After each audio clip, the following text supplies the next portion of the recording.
April 2021, Johannesburg, South Africa. Clients of one of the continent's most promising crypto platforms, Africrypt, receive a disturbing message. The company announces a massive hacker attack. All investor funds, 69,000 bitcoins worth $4 billion, have disappeared. The company's founders, brothers Amir and Raiz Kaji, assure investors that an investigation is underway, but urge them not to contact the police or lawyers, claiming it could harm the recovery process. At this very moment, the KG brothers are already thousands of miles away, heading toward their destination. This is the story of how two young entrepreneurs pulled off one of the biggest scams in crypto history and vanished without a trace, taking $4 billion with them. 2019, Johannesburg, South Africa. Amir and Raiz Kaji, young, ambitious, and confident. They believe they have found the perfect opportunity to make a fortune.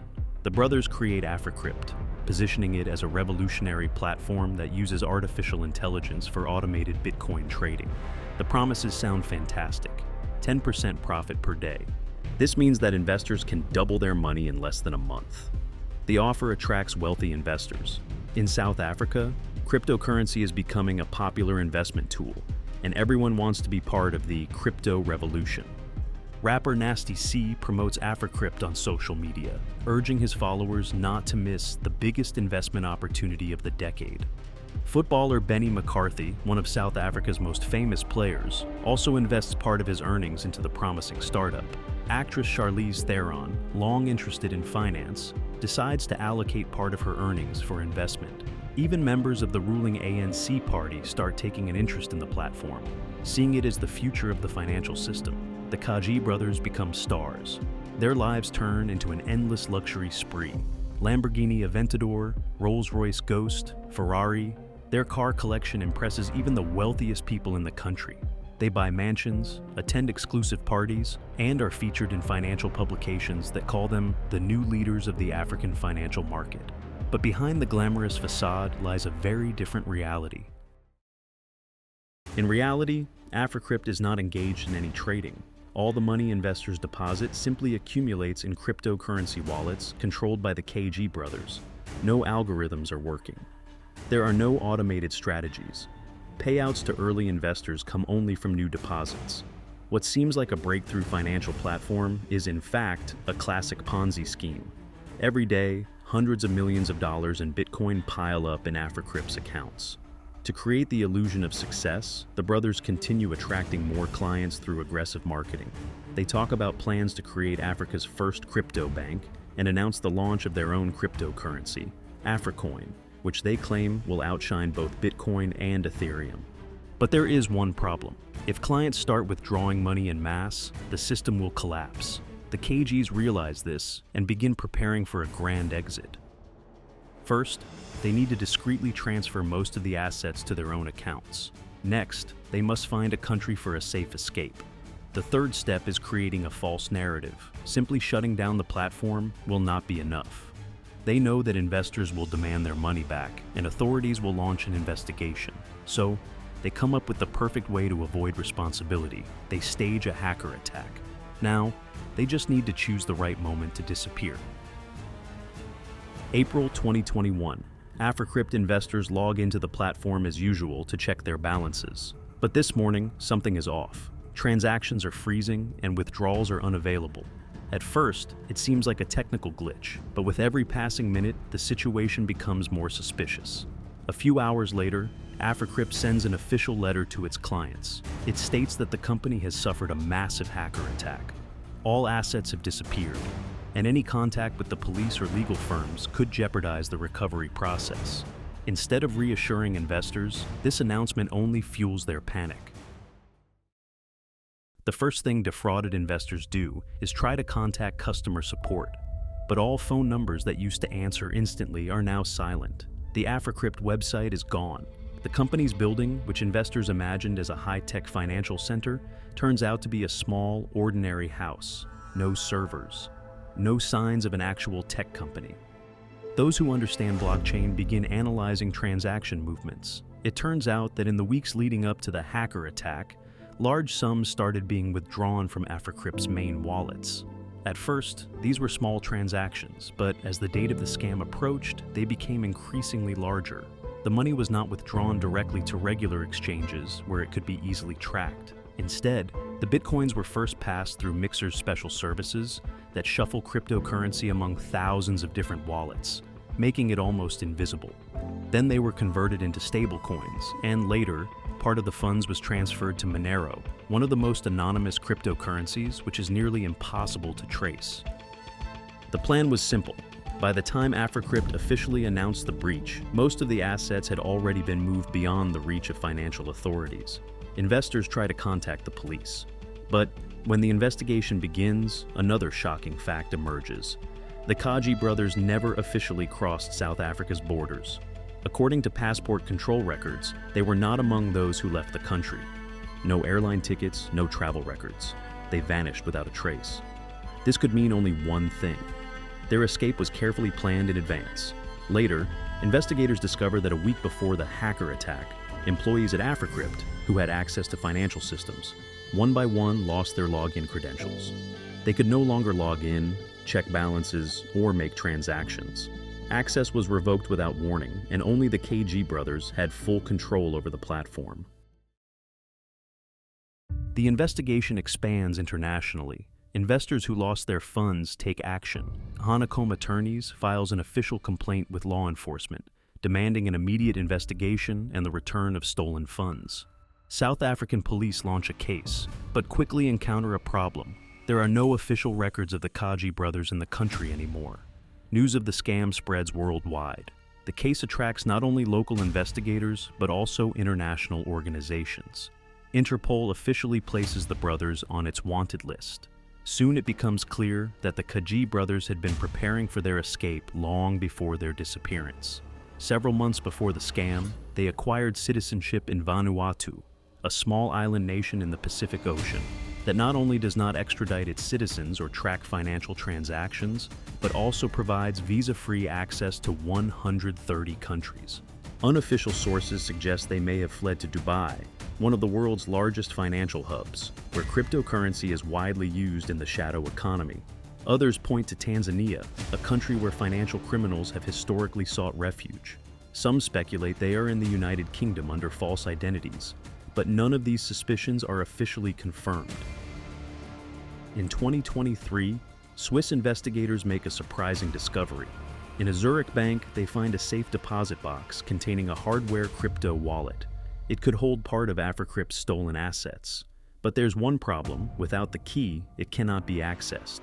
Whether it belongs to the KG brothers or is just a coincidence remains unknown. Investors trying to recover their funds find themselves at a dead end. Despite the efforts of international investigators, no concrete evidence of the brothers' whereabouts exists. By 2024, the case reaches a dead end.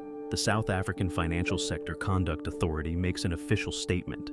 Since Africrypt was never registered as a financial institution, the government has no legal grounds for investigation. This means only one thing: no one will be held accountable.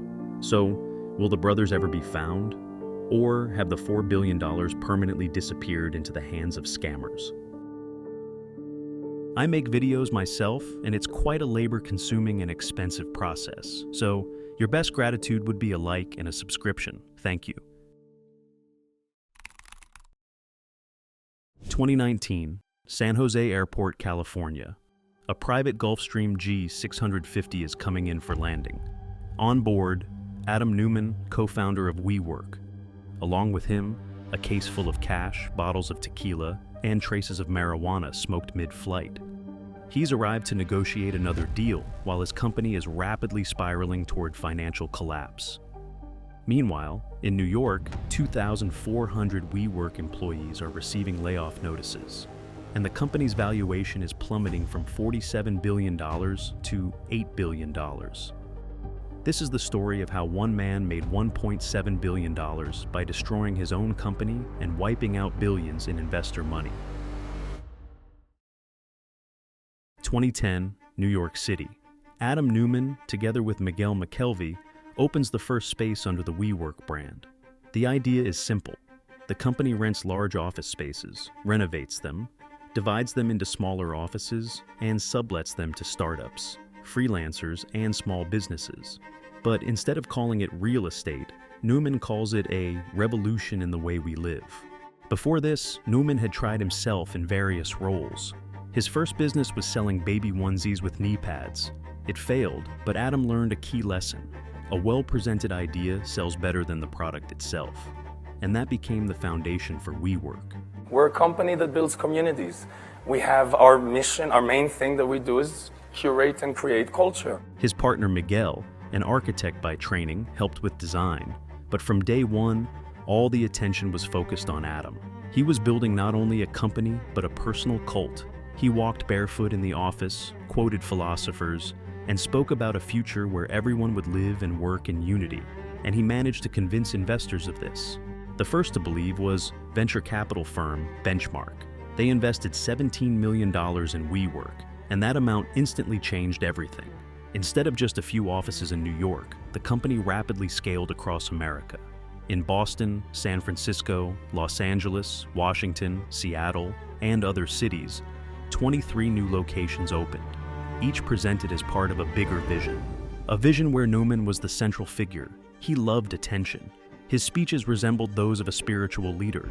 He spoke about the meaning of life, about how people had lost connection with each other, and how WeWork would restore it. If you want to change the world, start by changing yourself, and doing by setting an example. We actually can change the world.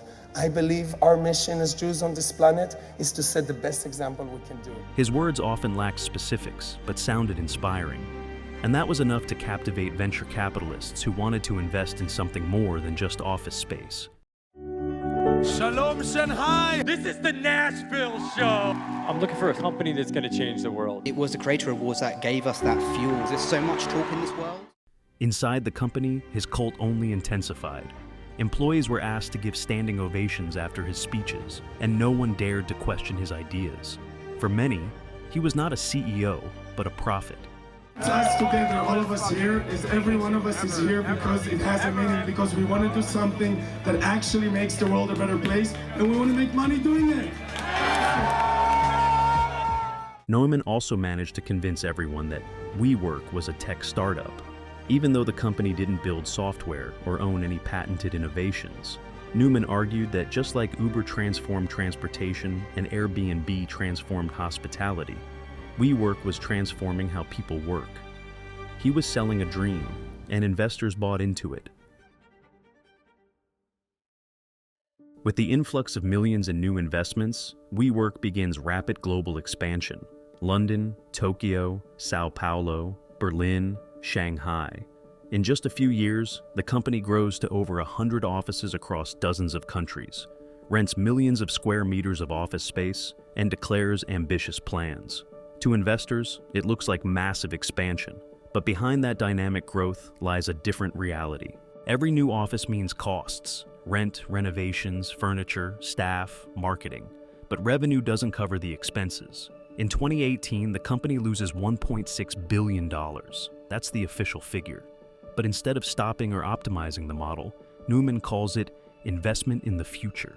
He tells investors that profit isn't the priority. Growth, scale, and mission, that's what matters. And building big companies, that is not the goal. The goal is finding something that you truly love. Make sure it has intention behind it. Make sure it's going to make the world a better place. The core idea becomes we, an abstract concept of a future where work, education, and life are integrated into one space. Under this idea, Neumann launches additional projects. We Live, residential complexes promising a new way of living. We Grow, an alternative school for children. But none of these ideas become functioning businesses. The key investor becomes SoftBank. Masayoshi Son, the legendary Japanese businessman, believes in Neumann's charisma. After their first meeting, he decides to invest over $4 billion. Despite the heavy losses in reports, Neumann promises a global revolution. Adam receives the funds in full freedom of action.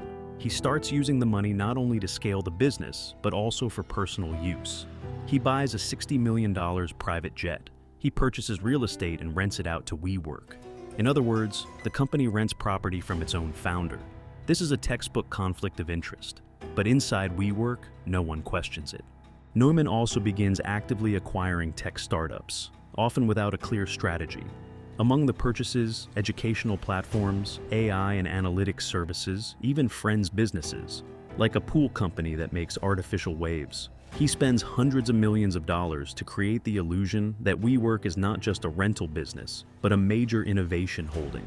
These projects are used to justify the company's valuation in investor presentations. But in reality, they only increase costs, generate no revenue, and are shut down within months. Despite this, the company's valuation keeps climbing. At its peak, WeWork is valued at $47 billion, and publicly, everything moves toward the logical next step, an initial public offering. The company prepares to go public.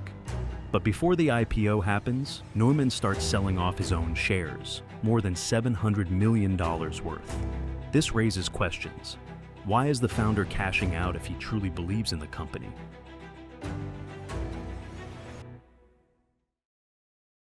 In August 2019, WeWork finally files for IPO, and from that moment, everything begins to fall apart. What had been covered by slogans and Neumann's charisma for years now becomes public. The documents reveal an unexpectedly harsh truth. The company isn't just unprofitable, it's drowning in debt. Expenses far exceed income, and the entire operation runs purely on investor cash. At that time, WeWork has over 700 locations in 39 countries, spending over 80% of its revenue just to cover rent, more than $2.7 billion per year. Journalists from the Wall Street Journal, the New York Times, and Bloomberg begin publishing exposés one after another. All the details that had remained in the shadows are now widely known. Neumann used investor money for personal needs, a private jet worth tens of millions supposedly for work travel, personal properties rented to his own company, all under the guise of changing the world. It also emerges that Adam registered the trademark We under a separate company, then sold those rights to WeWork for $6 million. The public backlash forces him to return the money, but the episode highlights how Neumann treated investor funds as personal assets. The market panics. The company's valuation, once $47 billion, crashes to $8 billion. Instead of the highly anticipated public offering, total collapse. The IPO is canceled. WeWork pulls the documents. These investment banks should have known better. We've seen people fall victims to these charismatic types before. This house of cards was coming down. This is a failure in misunderstanding what the marketplace is. Lead investor SoftBank tries to save the company, but under one condition: Neumann must leave. In October 2019, Adam Neumann resigns, but not empty-handed. He's granted $1.7 billion in payouts, part stock buyout, part compensation.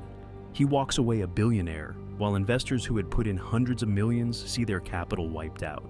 Thousands of employees lose their jobs. People who believed in the mission and worked 14-hour days receive layoff notices. In total, the company is forced to lay off 2,400 people, around 20% of its workforce. The company doesn't even have enough cash to offer standard severance. So, SoftBank injects another $6 billion to cover debts and stabilize what remains. A massive restructuring begins. Crisis managers cancel We Live, We Grow, freeze global expansion, and shut down hundreds of offices, reducing to just 66 locations. Everything that once seemed massive is reduced to a struggle for survival. After the pandemic, in 2023, WeWork officially files for bankruptcy. A company once valued at $47 billion can no longer pay rent. This isn't the story of a classic fraud scheme, but it is the story of how one man built a company on promises with no viable business model and profited from it. Legally, Neumann broke no laws, but in practice, he took advantage of trust, hid behind lofty slogans, misled investors, and left the company buried in billions of debt while walking away with billions in personal wealth. I make videos myself, and it's quite a labor-consuming and expensive process, so your best gratitude would be a like and a subscription. Thank you.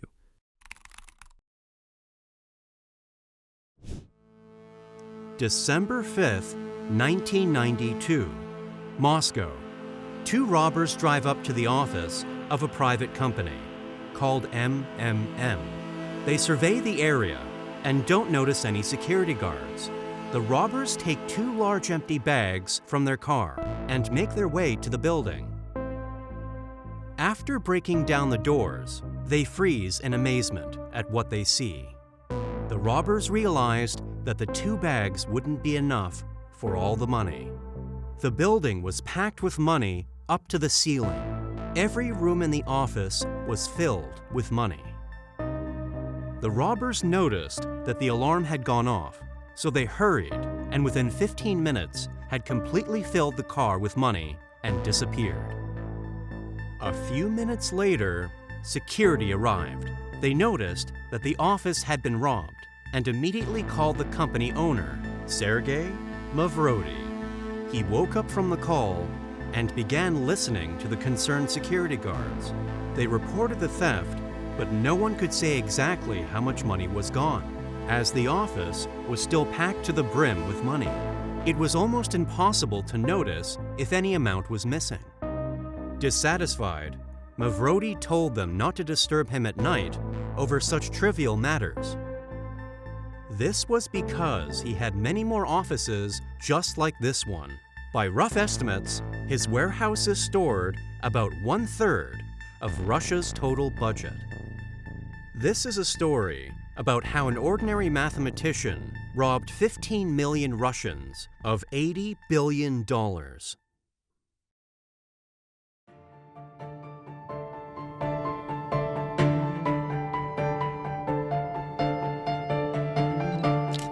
In the early 1990s, Sergey Mavrodi, along with his brother and partner, registered the company MMM.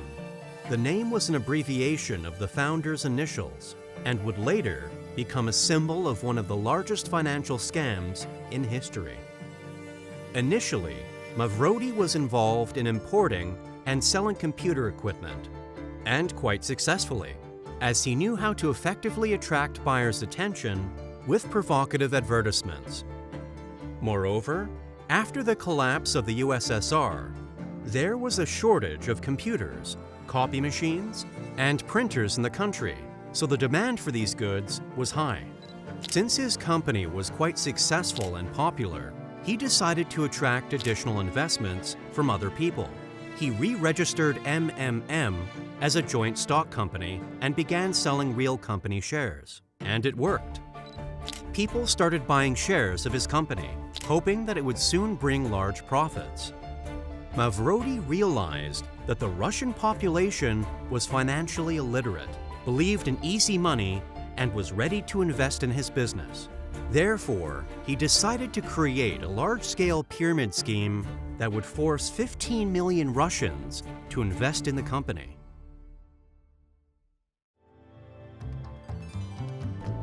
Mavrodi understood the importance of advertising and was skilled at manipulating mass psychology.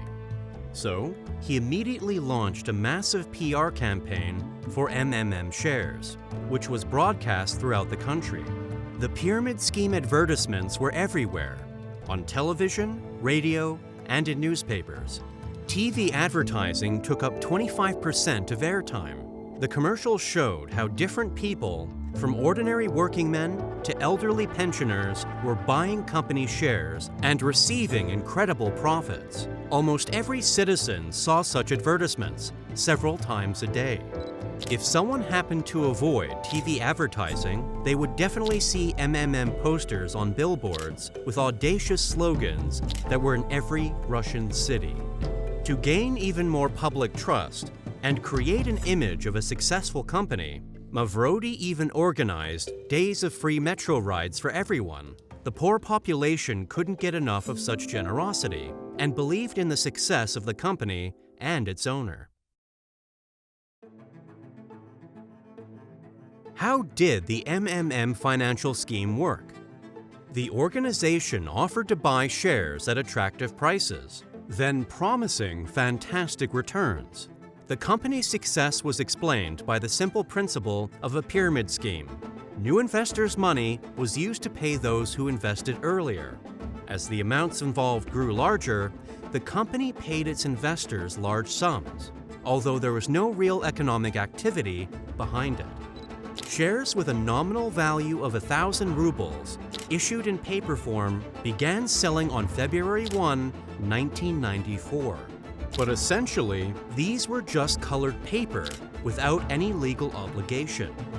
The shares quickly grew in value following the principle, today they're worth more than yesterday. Over time, the shares grew 127 times in value. People literally saw money growing in a matter of days. This became a strong motivation for attracting consistent new clients who wanted to get rich. So, MMM offices opened in every major Russian city, where citizens could buy even more shares. Mavrodi turned into a real messiah for ordinary people. Public love was off the charts. Once he even bought airtime on New Year's Eve on one of the opposition TV channels and greeted the population instead of the country's president. Как говорил Джон Кеннеди, спроси не о том, что Родина может сделать для тебя, спроси о том, что ты можешь сделать для Родины. С Новым годом! The MMM company became so popular that it symbolized hope for a better future. So millions of people blindly brought all their money to the organization. But all the company's activities were now under threat.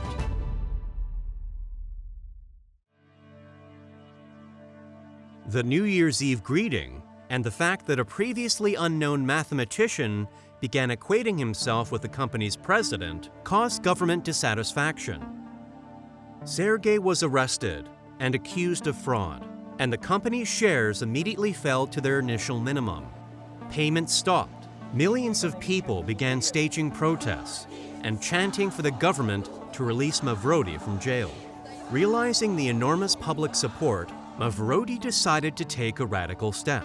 While behind bars, he announced his intention to run for the president of Russia, which created new media hype around him. Mavrodi convinced investors that his release would allow payments to resume and ensure promised returns, so people were ready to vote.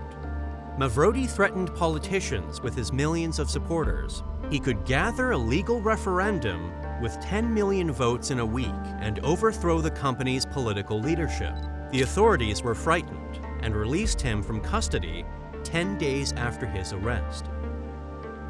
To prevent future law enforcement raids, Mavrodi still put forward his candidacy for the Russian Federation parliament elections. He was elected, after which he received immunity. From then on, Mavrodi had even more public support and recognition. So, without wasting time, he provoked a new massive wave of MMM share purchases at a lower price, claiming that their value would increase 100-fold as usual. But this never happened.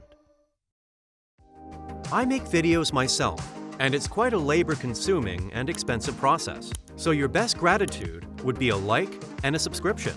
Thank you. Weeks passed, but the shares didn't grow, and payments stopped.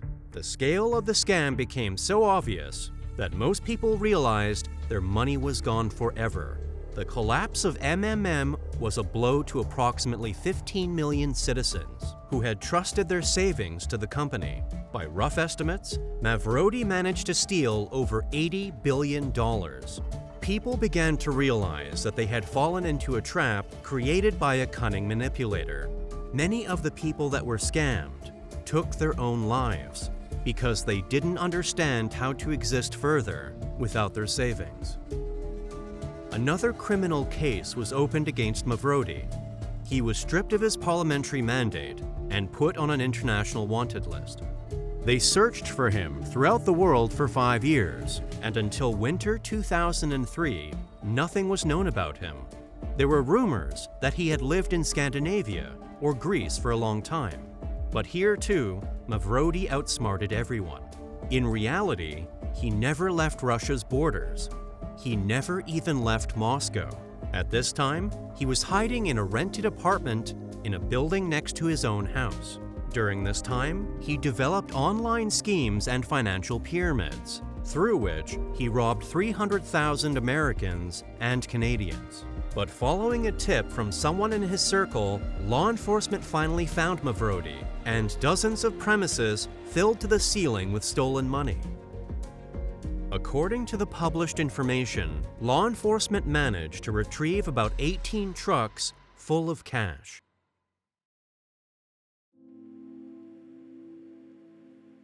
After Mavrodi's arrest and the exposure of the fraud scale, the company finally lost its ability to pay the promised amounts. The Russian government appropriated all of the money and, of course, had no intention of returning the funds to the poor robbed population. Mavrodi was put in prison and a detailed investigation began. Year after year, he was kept behind bars, and no one could say exactly how many more years of imprisonment he would be sentenced to. So, Sergei initiated a divorce from his wife so that she wouldn't wait for him and could live her happy life further. Although his wife was against it, Sergei insisted on the divorce and gave her about $5 million from his secret accounts.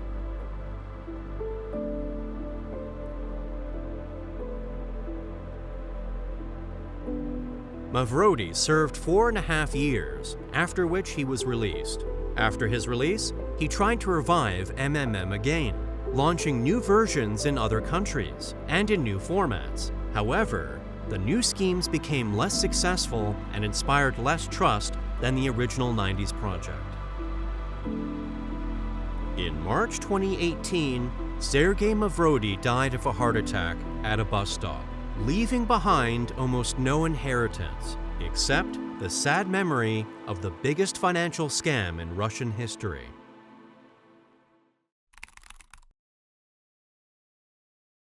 In 2008, London, United Kingdom. A major international cricket tournament is underway at the stadium. The audience holds their breath as a black helicopter appears in the sky. It descends directly onto the field. Stepping out is American billionaire banker Alan Stanford. He confidently walks towards the VIP section. In his hands, a black suitcase. Under the flashes of cameras, he opens it, revealing $20 million in cash. He promises to award this money to the tournament winners. Spectators are thrilled, and journalists immediately publish stories about the American tycoon conquering the world of cricket. Everyone thinks this is part of a PR campaign for a successful businessman supporting sports. But in reality, Stanford staged this spectacle to boost his popularity among Britain's elite and lure them into his banking scam. However, his fake financial empire had little time left, though the show continued for now. This is the story of how one man built one of the largest financial pyramids in history under the guise of a bank and stole over $8 billion from investors.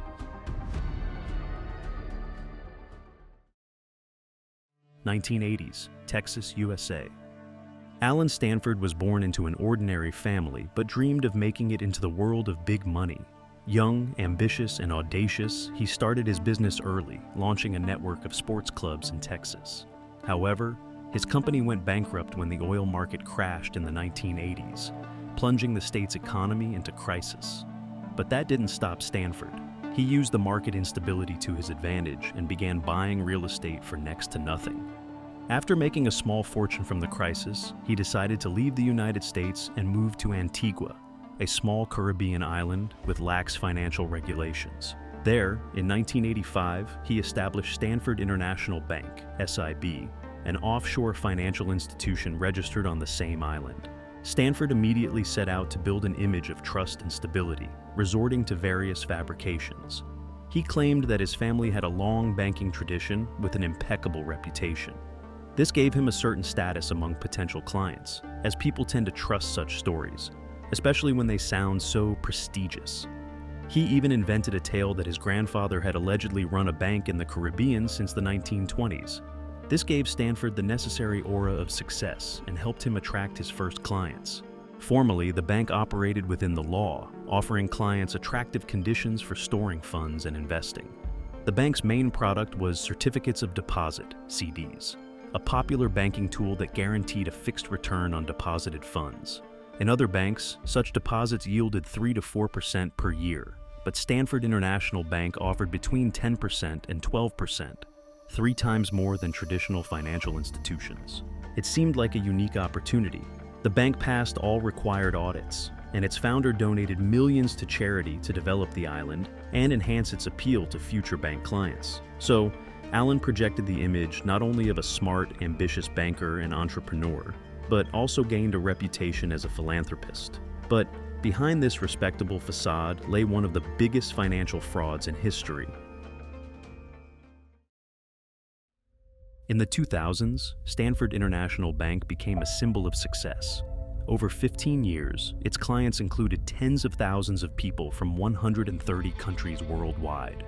Politicians, businessmen, and celebrities invested their wealth, enticed by promises of stable income and elite service. The total assets of the bank exceeded $8 billion, and its owner, Alan Stanford, was listed in Forbes with a net worth of $2.2 billion. The secret to success was exclusivity. This was not a bank for everyone, only for the chosen few. Stanford created the illusion of financial security and stability, promising clients unique conditions.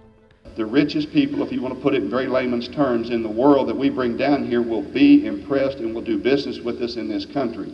I am totally committed to one thing, and that is growing our business in a quality way, which means that we're growing our business with what we call high net worth people. And ladies and gentlemen, high net worth people, rich people if you want to call them that, do not get impressed very easily. So you have got to do something that is unique in the world, sets you apart, what we call the Stanford Standard of Excellence. Deposits in SIB yielded 10 to 12% annually, but this was not the result of well-thought-out investments or a profitable financial strategy. It was a classic Ponzi scheme. New investors' money was used to pay old investors. How did he manage to attract such large investments? Stanford knew that to create an illusion of stability, he needed to build the image of a successful, respected banker. He actively worked on his image by showcasing a luxurious lifestyle, openly spending millions on private jets, yachts, and estates in the Caribbean. He sponsored international cricket tournaments, generously funded politicians, and donated to charity. In the United States alone, his political donations exceeded $2.4 million.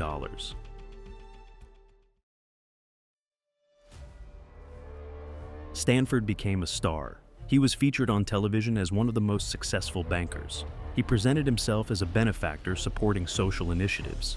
And because people saw his name at charity events and major sports tournaments, they became more inclined to trust his financial business. His bank was considered reliable simply because it appeared to be. But behind the facade of luxury and influence, there was nothing. Stanford International Bank did not invest client money in real assets. The entire bank was a fiction built on trust. Stanford created a grand scam that only lasted as long as new clients kept bringing in money. Although the first suspicions about the bank's activities emerged in 1999, but Stanford had connections and money to avoid scrutiny. Regulators turned a blind eye, and clients continued to invest millions. However, everything changed in 2008 when the global financial crisis hit. Let's talk about the speed with which we are watching this market deteriorate. We're down over 16%. Because we're now down 43%. Investors panicked and began withdrawing their money from banks, moving it into more stable assets. And when Stanford International Bank's clients tried to withdraw their deposits, it turned out the money simply wasn't there. Mass withdrawal requests triggered panic, and Stanford's attempts to calm the situation failed. Trust in the bank was destroyed. People demanded their money, but the bank could not return it.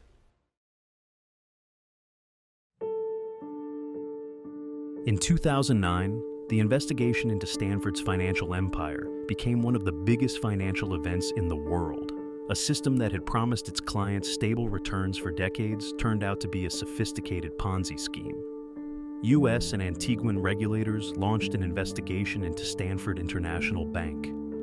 Within a month, the U.S. Securities and Exchange Commission officially charged Stanford with fraud. During the investigation, it was revealed that of the declared $8 billion in assets, only $500 million were real. Client funds had been spent on numerous fraudulent operations, Stanford's personal expenses, and partial payouts to investors. On February 18, 2009, realizing his arrest was inevitable, Stanford attempted to flee the U.S. He headed to a private airport in Houston, where a plane was waiting to take him to a country where he hoped to find refuge. But his plans fell apart. Stanford couldn't make the payment for the chartered flight. The issue was that the private airline required electronic payment, which had to be processed through a bank account. However, due to financial troubles and his accounts being frozen, Stanford no longer had access to his funds or credit cards. Unable to pay, his escape was foiled. Meanwhile, the FBI, already tracking Stanford, moved in. They learned of his escape plan and shut down all exit routes. As soon as Stanford attempted to leave, he was arrested at the airport. Unable to escape, he surrendered without resistance. Stanford's arrest drew worldwide media attention, and the news shocked the financial world. In scale, it was the second largest financial fraud in U.S. history after Bernie Madoff. This was not a Ponzi scheme. Never in my life have I ever set out to defraud a person. Never. Never have we done anything that I'm not proud of. Never have we done anything, to the best of my knowledge, that was illegal or wrong. Despite Stanford denying his guilt and trying to blame the economic crisis and external circumstances, the evidence was overwhelming. Many of his former employees, clients, and business partners testified against him, reducing their own sentences in exchange for cooperation. In 2012, Alan Stanford was found guilty on 13 counts of fraud. The court sentenced him to 110 years in prison, one of the harshest sentences for financial crimes in U.S. history. However, the victims of the scam never received their compensation. Out of the $8 billion, less than 10% was recovered. I make videos myself, and it's quite a labor-consuming and expensive process. So your best gratitude would be a like and a subscription. Thank you. (2020) Davos, World Economic Forum. On stage, Wirecard CEO Marcus Braun. He speaks about the company's record-breaking growth and the future of global online payments. In the audience, representatives from Deutsche Bank, Visa, MasterCard, and finance ministers. Marcus boasts about massive profits of over $2 billion, supposedly held in accounts at banks in Asia. At the same time, a bank employee in the Philippines opens a vault. Inside, nothing. No cash, no documents. Behind the grand presentation and impressive numbers was the largest financial fraud in Germany's history. How did Wirecard manage to deceive investors, regulators, and the entire market? Where did the $2 billion go? And most importantly, would you recognize a lie if it's told on stage in Davos under the applause of ministers?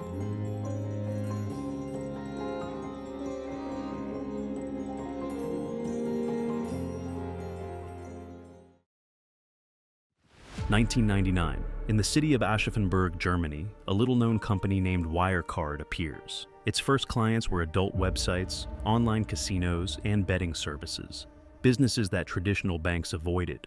But Wirecard saw an opportunity. The company started processing online payments for those deemed undesirable by the financial system. It took a commission from every transaction, and that's how the company started earning serious money. In 2002, Marcus Braun joins the company, a tech guy with ambition and charisma. He didn't just see a future in Wirecard, he wanted to turn it into a financial giant. A year later, Braun becomes CEO. Everything changes from that point on. Wirecard begins to grow, but a serious challenge emerges. In the mid-2000s, the United States passes a law prohibiting financial companies from processing payments for online gambling. The entire industry suffers, and Wirecard most of all. Half of its revenue disappears in just a few weeks. By all indicators, the company should have downsized, but that never happened. In the financial reports, growth. In public speeches, optimism. Instead of a crisis, new markets. Wirecard starts buying up obscure companies in Asia, the Middle East, and Latin America. Some of them barely functioning, others existing only on paper. But these firms become the foundation of a new business model. They're called partners, through which Wirecard allegedly processes billions in transactions. New sources of profit appear in the reports. Money seemingly comes out of nowhere, but looks entirely legitimate. The operations are led by Jan Marsalek. Young, ambitious, the perfect executor. He sets up the partner structure in Asia and oversees transactions that are almost impossible to verify. The system is opaque, complex, but looks effective from the outside. Documents are signed, accounts opened, transactions completed. These transactions form the success the company presents to the world. Meanwhile, Braun builds a completely different image. He steps into the public eye, appears at conferences, forums, and investor summits, speaks as the new face of financial technology, talks about global payments, innovation, and the digital transformation of banking. The media quote him, investors listen, and Wirecard becomes a star in German fintech. Please give a very warm welcome to the CEO and CTO of Wirecard, Dr. Markus Braun. Good morning, ladies and gentlemen. But behind the scenes, reality looked very different. As real income began to decline, Wirecard's leadership realized the only way to maintain the image of a successful company and attract new investors was through falsification. At the heart of the scheme were the so-called trust accounts. The company claimed that most of its profits didn't come directly, but through partner companies in Asia. The money, they said, was held in accounts at banks in the Philippines, Singapore, and Dubai. Wirecard insisted that the funds belonged to its partners and that the company merely managed them. This structure provided the perfect cover. Those accounts were nearly impossible to verify. To maintain investor confidence, Wirecard published annual reports showing continuous growth. Revenues rose, markets expanded, the scale was impressive. But all these numbers were fiction. The company created forged documents, fake contracts, and dummy accounts, and it all looked convincing. Wirecard tailored internal reports to match target metrics. The paperwork was flawless, but the money existed only in spreadsheets. Outwardly, it looked like a successful fintech company conquering the global market.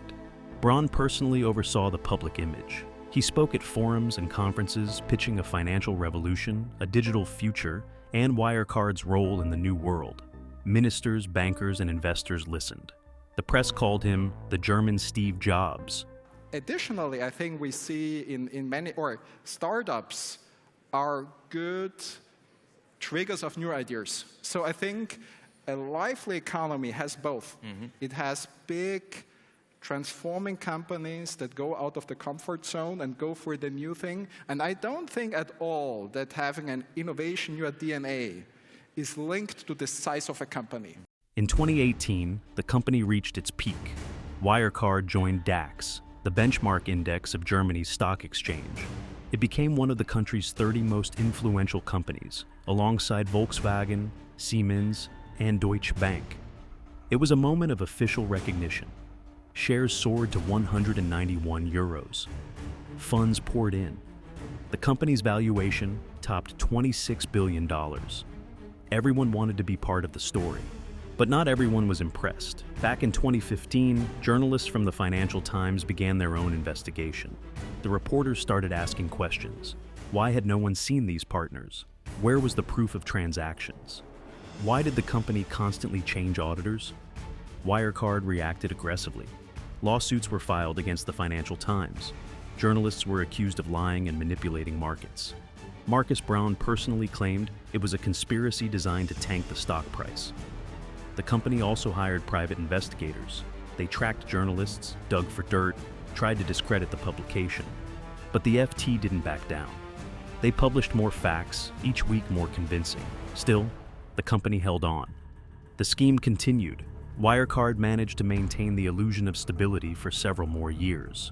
Ernst & Young, one of the world's most prestigious audit firms, signed off on the financial statements year after year. No objections, no red flags. Publicly, everything was fine.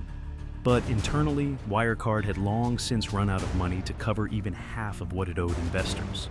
The system would hold, but only until someone asked to verify the facts. And that moment was getting closer. In 2019, the Financial Times published a new series of investigations. But this time, they had proof. The investigation featured former Wirecard employees willing to testify anonymously. They handed over internal documents, fake contracts, falsified reports, records of non-existent transactions. Everything pointed to the same conclusion. Wirecard was a carefully constructed financial scheme.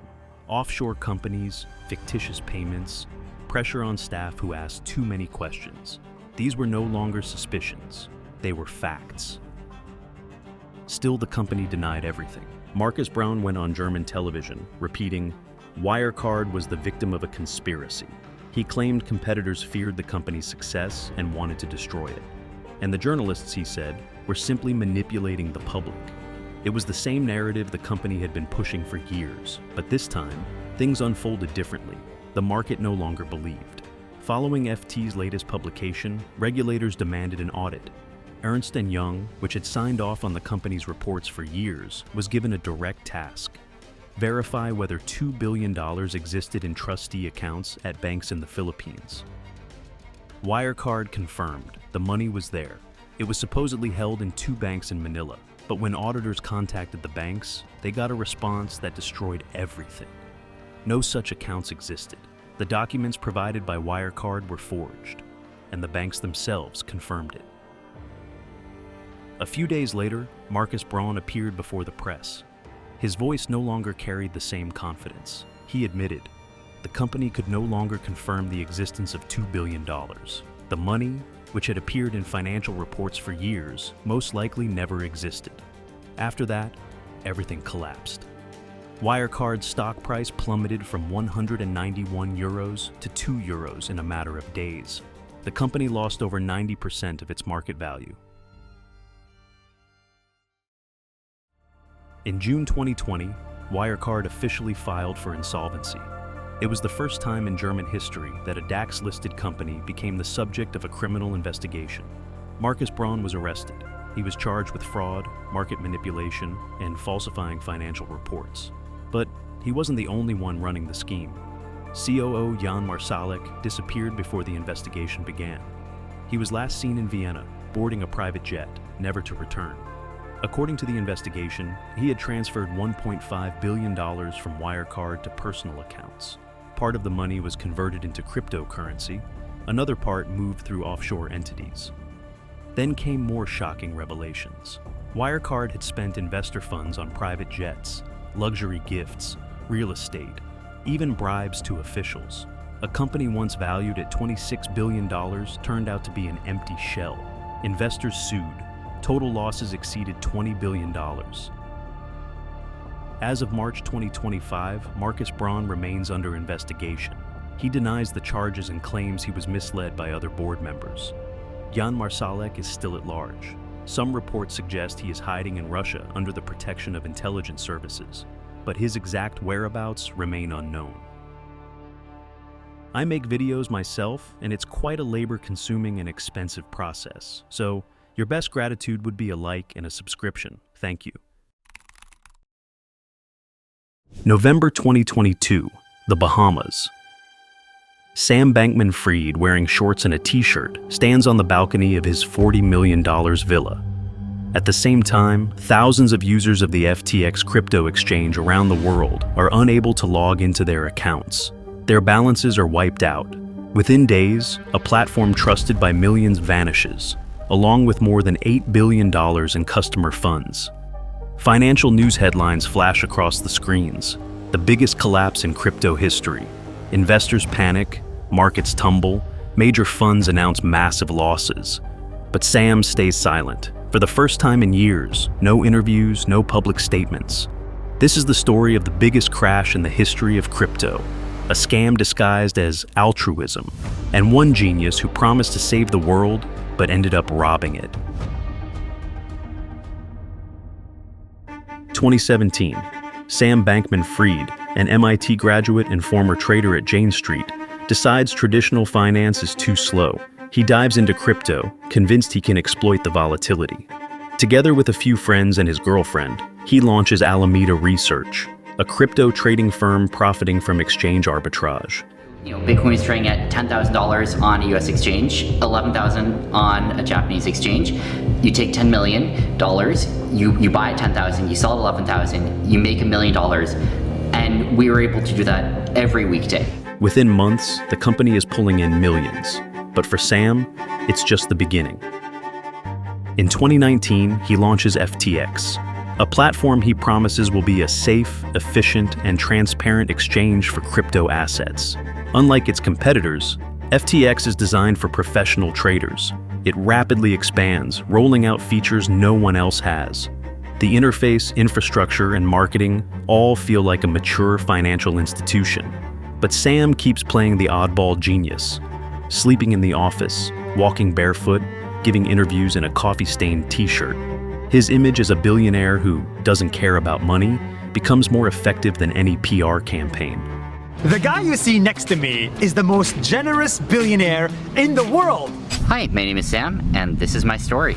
Sam is 29 years old only, but Sam has $22 billion. And he wants to donate all of it to charity. But why? Well, for many reasons. FTX grows at breakneck speed. By mid-2021, it processes tens of billions of dollars in daily trades. By the end of the year, it's valued at $32 billion. Major investors jump on board: Sequoia, SoftBank, BlackRock.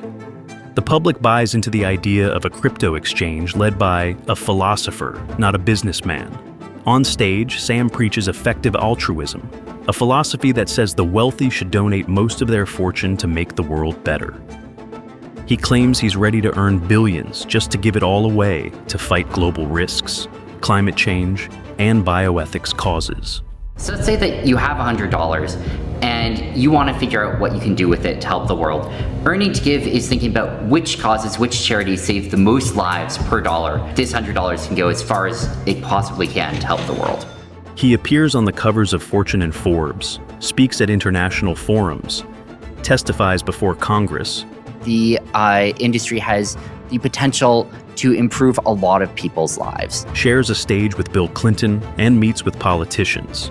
But behind the scenes, the largest trust violation in crypto history is already unfolding. While the world celebrated FTX as the ethical exchange of the future, another company, Alameda Research, had been operating quietly in the background. Technically, they were separate. FTX was a public exchange with millions of users. Alameda was a private hedge fund. But in reality, they were one business controlled by Sam Bankman-Fried and his inner circle, running by their own secret rules. After FTX launched, Alameda was granted special privileges. It traded on the platform without risk limits or restrictions, and had access to unlimited credit invisible to other users. This was enabled by a hidden backdoor that allowed Alameda to withdraw funds with no approvals. Over the years, billions were siphoned directly from FTX customer accounts through this channel. Alameda made massive losses on speculative trades. In some months, the losses reached into the billions, but instead of stopping, they kept betting. And to cover the holes, Sam let them use customer money, funds people thought were safely stored on FTX. Publicly, FTX looked solid. The company issued its own token FTT, artificially inflating its price and using it as collateral for loans. But this was phantom liquidity. If the token collapsed, everything would fall apart, and Sam knew it. Alameda wasn't just trading. It was also investing heavily in stocks, startups, and other assets. By 2022, it held stakes in over 475 companies. Among the most notable, Anthropic, $500 million invested. Skybridge Capital, Miston Labs, Yuga Labs, Near Protocol, Axie Infinity, Anchorage Digital, Reddit, Layer Zero, Ledger, and Sequoia Capital. Most of these were bought using FTX customer funds. That became one of the core reasons for the collapse. Money was spread across hundreds of illiquid ventures that existed only on paper. Some investments were made for influence, others for speculation, pumping token values to use them as collateral. A few had political motives, tied to Web3 ecosystems. Meanwhile, FTX was burning hundreds of millions on branding. In 2021, they signed a 19-year, $135 million deal for naming rights to the Miami Heat's arena, renamed FTX Arena. Then came the 2022 Super Bowl. FTX ran a viral ad featuring Larry David. No king! Gentlemen, have you taken leave of your senses? The people shall have the right to vote. Even the stupid ones? Yes! Stupid people vote? Yes! Hard! The message, don't miss out on crypto, and the 30-second spot cost $6.5 million. It's FTX. It's a safe and easy way to get into crypto. I don't think so. And I'm never wrong about this stuff. Never.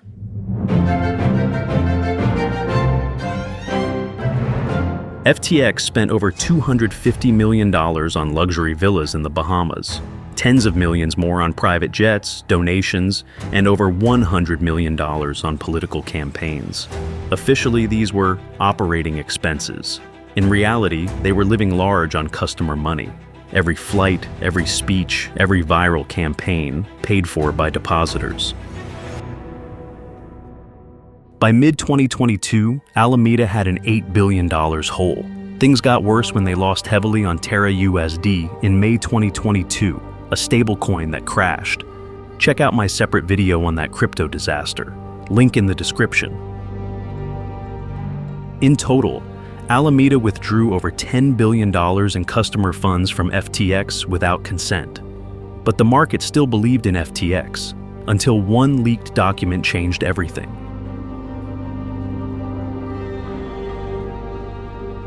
On November 2nd, 2022, CoinDesk publishes Alameda's internal balance sheet. It turns out most of its assets are FTT tokens, created by FTX itself. In other words, the company was holding billions in self-issued numbers, no cash, and no real liquidity. And just days later, the world's biggest crypto genius becomes the face of its most massive fraud. Binance CEO Changpeng Zhao reacts instantly. He announces Binance will sell all of its FTT tokens. Officially, he cites recent revelations, referring to the leaked balance sheet. But there's more. This was also a chance to take down his biggest rival. And when the vulnerability appeared, Zhao didn't hesitate. His tweet sparks panic, and users rush to withdraw their funds. FTX insists everything's fine, but it's a lie. Withdrawal requests cross several $1 billion, and FTX freezes, transfers fail. The platform stops responding. Sam tweets, "FTX is fine, assets are safe." But within hours, he realizes it's over. In 72 hours, Sam's crypto empire collapses. He scrambles to save it, calling investors and begging Binance for a buyout. But after a quick audit, Binance walks away, and that's when Sam breaks. Employees say he turns silent, avoids eye contact, stops sleeping, won't answer questions, and sits staring at his laptop for hours without typing. His inner circle distances themselves, and colleagues who once called him a genius begin cutting deals with prosecutors. After a while, Sam began giving interviews. I don't think that I did, I don't think I tried to commit fraud anywhere here. I was trying to do the best I could. Obviously, that wasn't nearly as good as I thought it was. He tried to make excuses to FTX clients, but he buried himself deeper and deeper. And the generous view is that you are a young man who made a series of terrible, terrible, very, very bad decisions. The less generous view is that you have committed a massive fraud, that this is a Ponzi scheme, a manipulation of the system. If Alameda is borrowing the money that belongs to FTX depositors, that's a bright red line, isn't it? There are a lot of cases where that's actually explicitly part of the programs and that are but happening. Not here. Here it says that the digital assets may not be loaned to FTX trading. They can't be loaned out. There existed a borrow lending facility on FTX. And I think that's probably covered, I don't remember exactly where, but somewhere else in the terms of service. But they'd have to approve of that. They're saying they didn't approve of it here. They're saying you approved of it. On November, FTX files for bankruptcy. According to investigators, less than $1 billion remained against over $10 billion in liabilities. The next month, Sam is arrested in the Bahamas and extradited to the US, where one of the decade's biggest financial trials begins. He's found guilty on all counts: fraud, conspiracy, and investor fund manipulation. In March 2024, he's sentenced to 25 years in prison. But the story doesn't end there. Against all odds, FTX customers don't lose everything. Liquidators begin recovering assets. Crypto left behind like Solana, and Bitcoin surges in value. A stake in the AI company Anthropic brings in another $1.3 billion.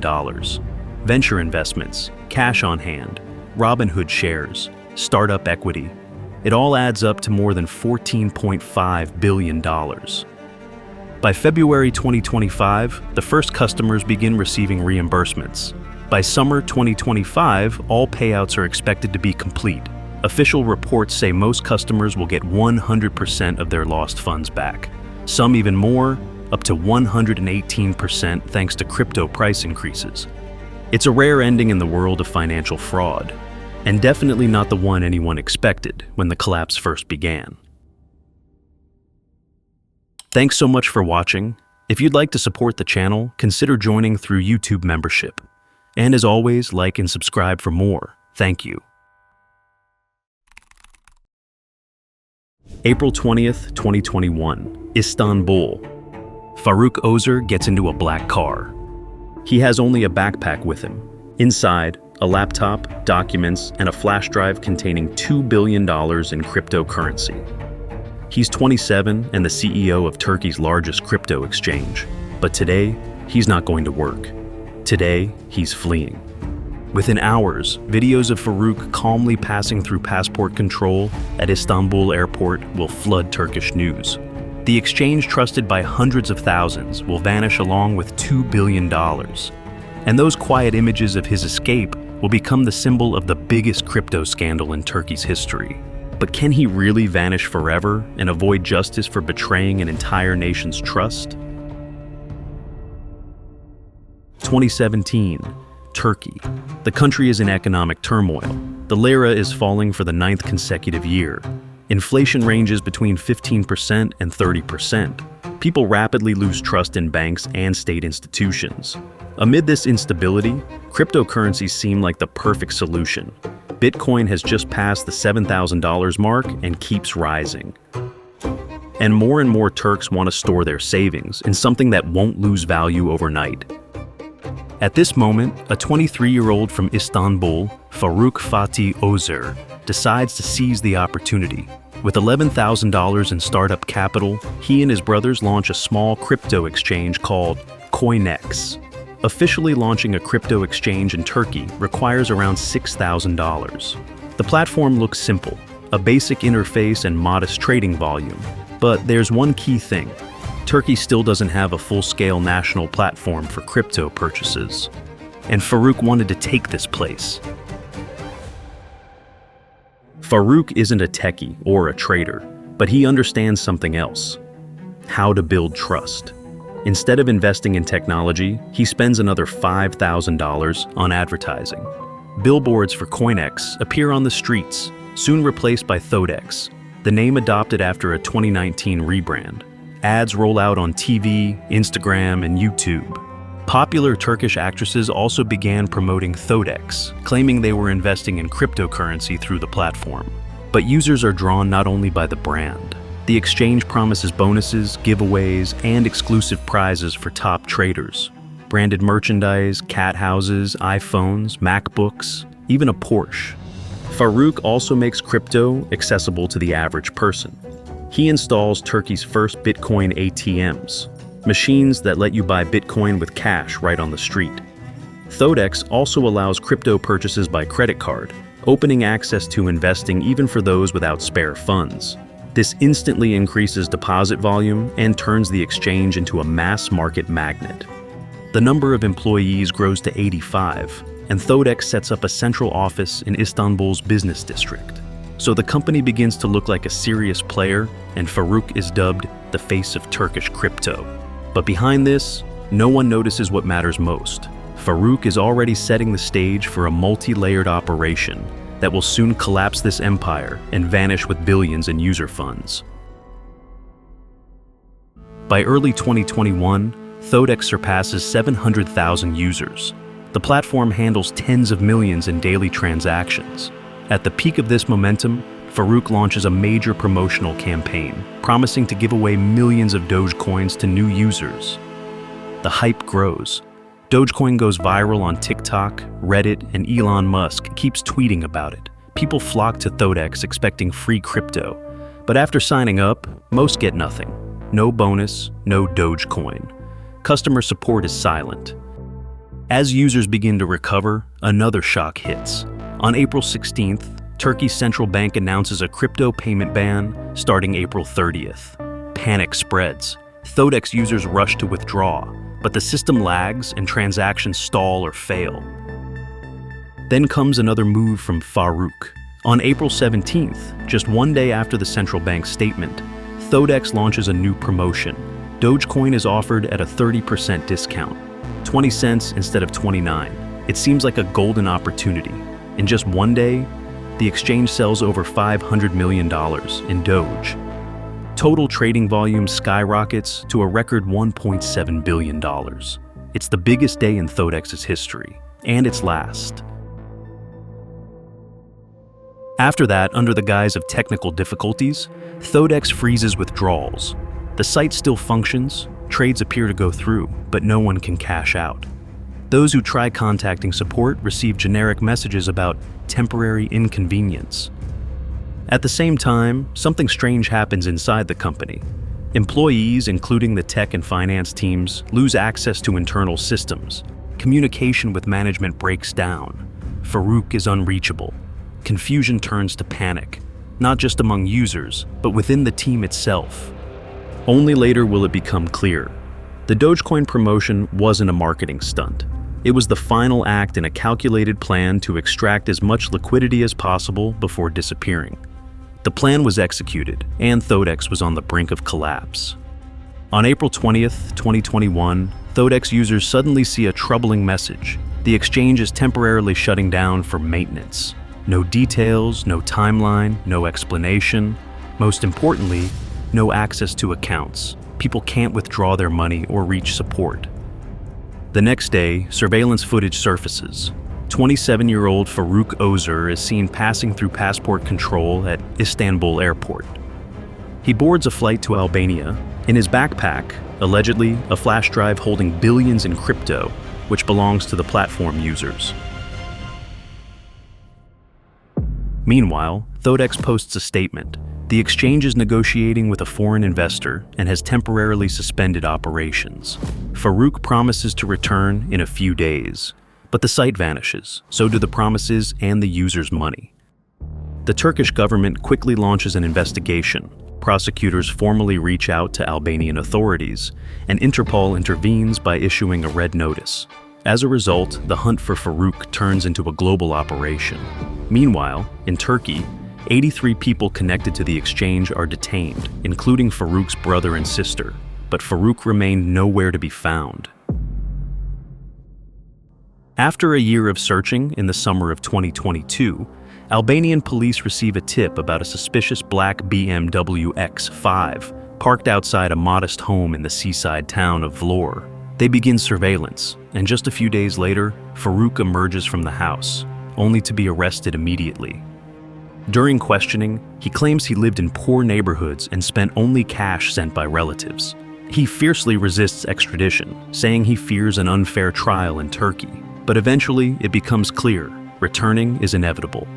In April 2023, Farouk is extradited to Istanbul and appears in court in handcuffs. Together with his lawyer, he claims Thodex was a legitimate state-regulated company that collapsed due to market instability and repeated hacker attacks, which the company never disclosed. According to him, this was not fraud. Farouk says he was only trying to cover the losses himself and left the country only to secure funding and find new investors, but couldn't return due to Interpol's red notice. He also added that he refunded $10 million to over 1,000 users. The investigation, however, tells a completely different story. According to blockchain analysts at Whitestream, between August 2020 and February 2021, Farouk quietly transferred 5,000 bitcoins, worth over $125 million, to US exchange Kraken in small, consistent batches.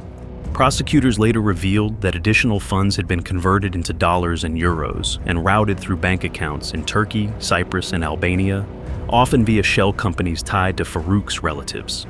That's likely why both his brother and sister were arrested.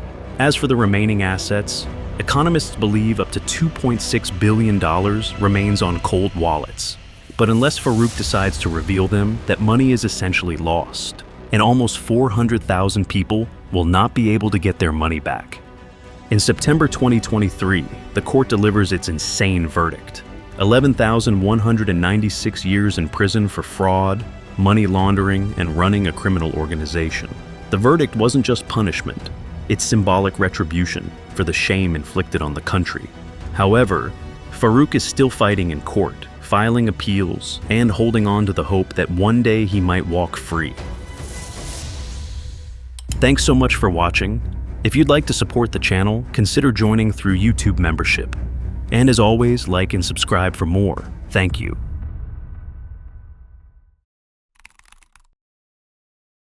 February 21st, 2025, Dubai, UAE. The cryptocurrency exchange ByBit is facing a catastrophe. A record-breaking sum, 401,000 Ethereum, worth $1.5 billion, has just been stolen from one of its cold offline wallets. This is the biggest hack in the history of crypto exchanges. Within minutes, the cryptocurrency vanishes almost without a trace, triggering panic among users and investors. Security experts immediately try to freeze the transaction, but it's futile. The hackers have already funneled the funds through dozens of other wallets using decentralized platforms. But who is behind this? How did they manage to breach one of the most secure crypto exchanges? And will ByBit be able to recover the stolen funds?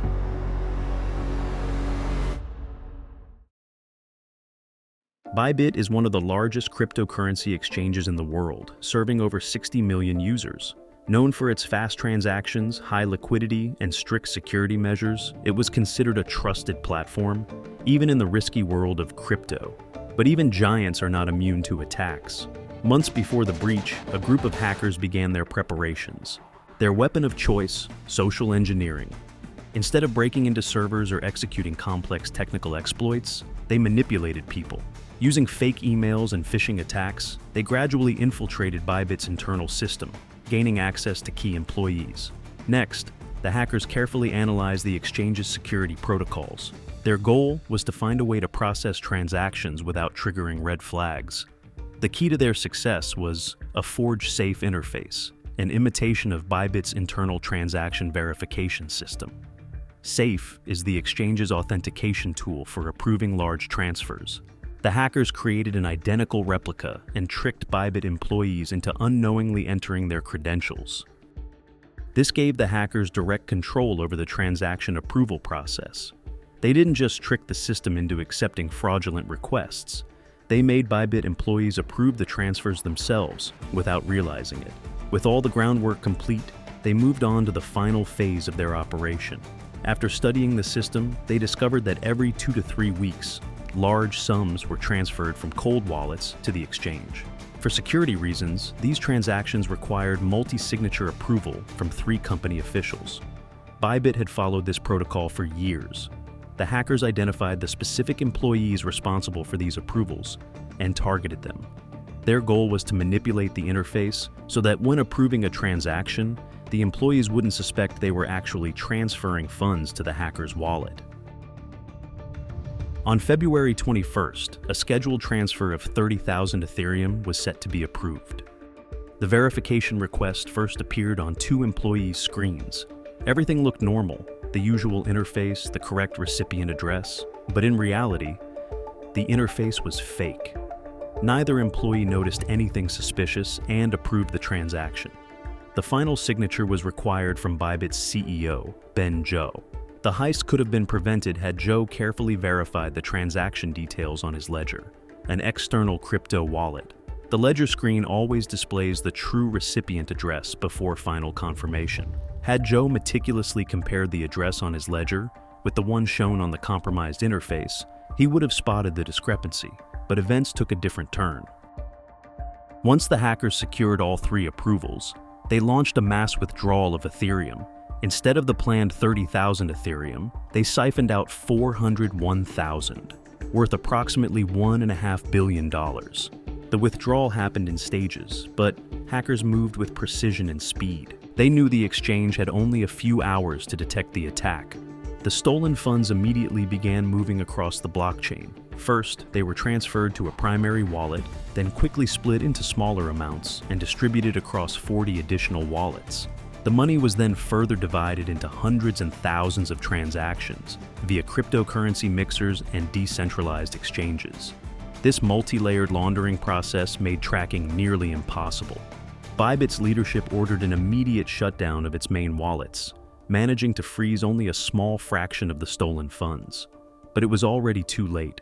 The hackers had successfully pulled off the largest cryptocurrency heist in history, stealing $1.5 billion. ByBit promptly launched an internal investigation. Security engineers scrambled to determine how the hackers had bypassed all layers of protection. But the answer was clear. The hackers never broke into the servers. They simply manipulated ByBit employees into approving the transfers themselves. The company's immediate response was critical. Any delay or uncertainty could spark panic among investors and users. Ben Zhou issued an urgent statement promising to cover customer losses using ByBit's reserve funds, which held $20 billion in assets. I want to guarantee that ByBit is one-to-one packed, meaning that we do a monthly proof of reserve, audited proof of reserve, meaning that all of the money is in the wallet, meaning that if even today, all of the ByBit client withdraw, we can give your withdrawals. With regard to the packed amount, which is around 400,000 ETH, even the ByBit treasury, we can cover that. While the exchange had enough capital to avoid financial collapse, the breach dealt a severe blow to its reputation. Zhou assured that ByBit would implement new security measures and tighten control over fund withdrawals. Despite these reassurances, the exchange suffered massive financial losses. Even for a crypto giant, $1.5 billion was a staggering amount. Investors grew anxious about ByBit's stability, and users rushed to withdraw funds, fearing further attacks. However, the exchange did not halt or restrict customer transactions. An international investigation was launched immediately. The FBI, Europol, and other law enforcement agencies quickly got involved, working with blockchain analytics firms to trace the stolen funds. Within 48 hours, they identified the perpetrators, Lazarus Group. Both technical evidence and the hacking methods used pointed to them. Lazarus is a notorious hacker group linked to the North Korean government. Over the past decade, they have repeatedly targeted financial institutions, crypto exchanges, and even central banks, stealing billions to fund the North Korean regime. Their attacks are known for meticulous planning, social engineering tactics, and sophisticated money laundering operations. The hackers acted swiftly. Within hours of the breach, they funneled the funds through mixers like Tornado Cash and decentralized exchanges, making it nearly impossible to track. They split the stolen assets into hundreds of smaller transactions, sent funds to various anonymous wallets, and used services designed to obscure transaction history. Once laundered, they converted the money into Bitcoin and other cryptocurrencies via decentralized platforms, avoiding strict verification procedures. At this point, the FBI and blockchain firms had enough evidence to publicly accuse Lazarus of orchestrating the attack. Authorities issued an official warning to crypto companies, stating that anyone interacting with the stolen funds risked sanctions. The US government urged exchanges and financial platforms to block any suspicious assets linked to the hack, emphasizing that such cybercrimes directly fund North Korea's nuclear weapons program and efforts to evade sanctions. ByBit, meanwhile, focused on damage control and recovering the stolen funds. They announced a 10% bounty for anyone who could help trace the missing assets. They also launched a website, Lazarus Bounty, where they provided live updates on the investigation. Despite these efforts, the chances of recovering the money remained slim. So far, only 3% of the stolen funds had been retrieved. ByBit also rolled out extensive security upgrades, including mandatory multi-factor authentication for all employees, stricter withdrawal controls, and new algorithms to detect abnormal activity. The exchange partnered with governments and blockchain firms to strengthen security measures across the crypto industry. But none of this could change one undeniable fact. $1.5 billion had vanished. To maintain its market position and avoid liquidating other crypto holdings, ByBit secured an Ethereum loan from other exchanges. This move stabilized the market, preventing drastic price fluctuations. While global investigators work to trace the stolen funds, Lazarus remains active. The stolen billions may have already been funneled into North Korea's nuclear weapons program and sanctions evasion schemes. So, Can the crypto industry adapt and stop the next wave of cybercrime? Or is this just the beginning of even bigger attacks? I make videos myself, and it's quite a labor-consuming and expensive process. So, your best gratitude would be a like and a subscription. Thank you.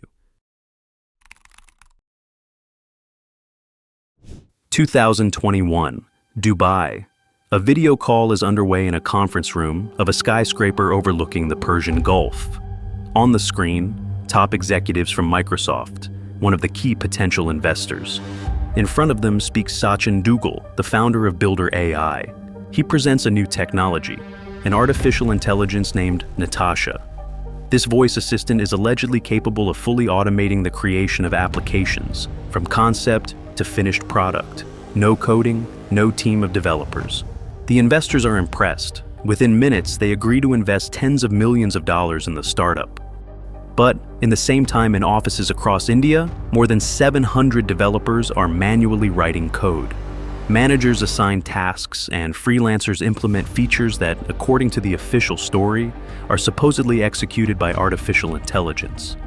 This is the story of how two entrepreneurs built a $1.5 billion scam using a fake AI named Natasha, and even Microsoft believed in this. 2016, London. Sachin Dev Duggal, a former Deutsche Bank banker, presents a new project called Engineer AI at a small startup conference. His idea sounds astonishing. Any user, even with no coding experience, can build a mobile app, all thanks to cutting-edge artificial intelligence.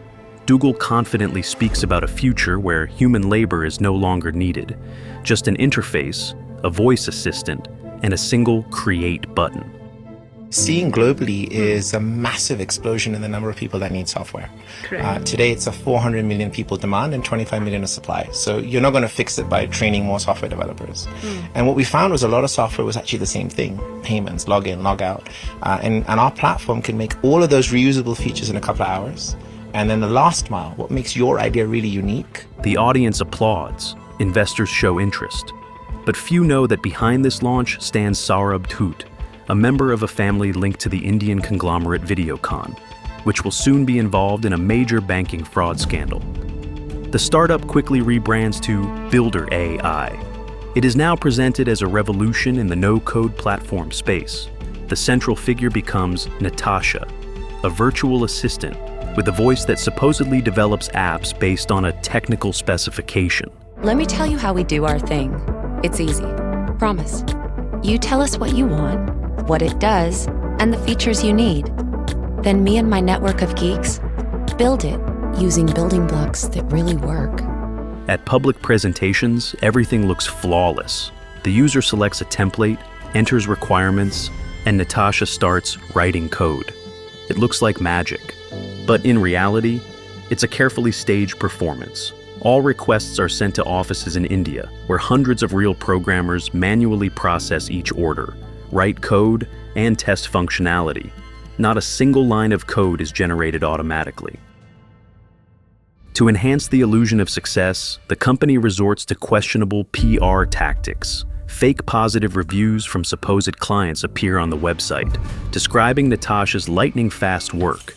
Some reviews are written by the company's own employees, and some of the brands that Builder.ai claims to serve were never actually its clients. This creates an atmosphere of trust, and investors begin to pour in their first millions. Within a few years, Builder.ai attracts dozens of clients and tops the rankings of promising AI companies. But by 2019, cracks begin to show. Journalists from the Wall Street Journal publish an article featuring testimony from former employees and clients. The article clearly states, Builder.ai is not an AI company. All features are created manually. The piece sparks debate, and some investors begin to have doubts. Duggal responds quickly. He calls the investigation distorted, accuses journalists of misunderstanding the technology, and claims that AI is in an active development phase and requires human oversight. Publicly, Builder.ai continues to tell the story of the autonomous Natasha. The illusion lives on and only gains momentum. 2020 becomes a turning point.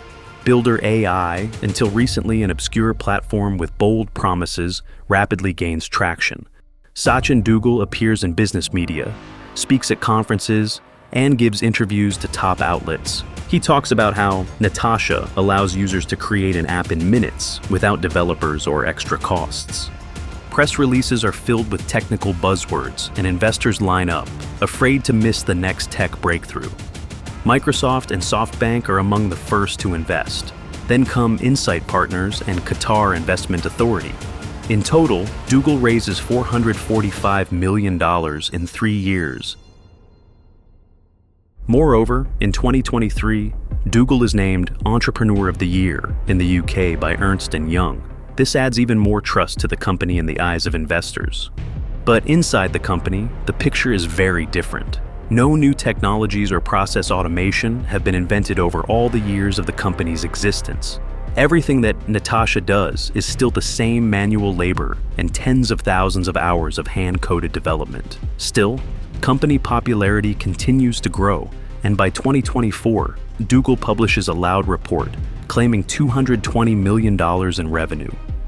This number echoes in interviews, media reviews, and investor pitches. But the reality is different. Internal documents that later surface in the press reveal the actual revenue is 4 times lower, only $55 million. Some of the projects are fake, others are incomplete. Some clients received nothing but presentations and promises. More and more people begin to realize that Sachin Duggal's activity boils down to well-packaged AI washing.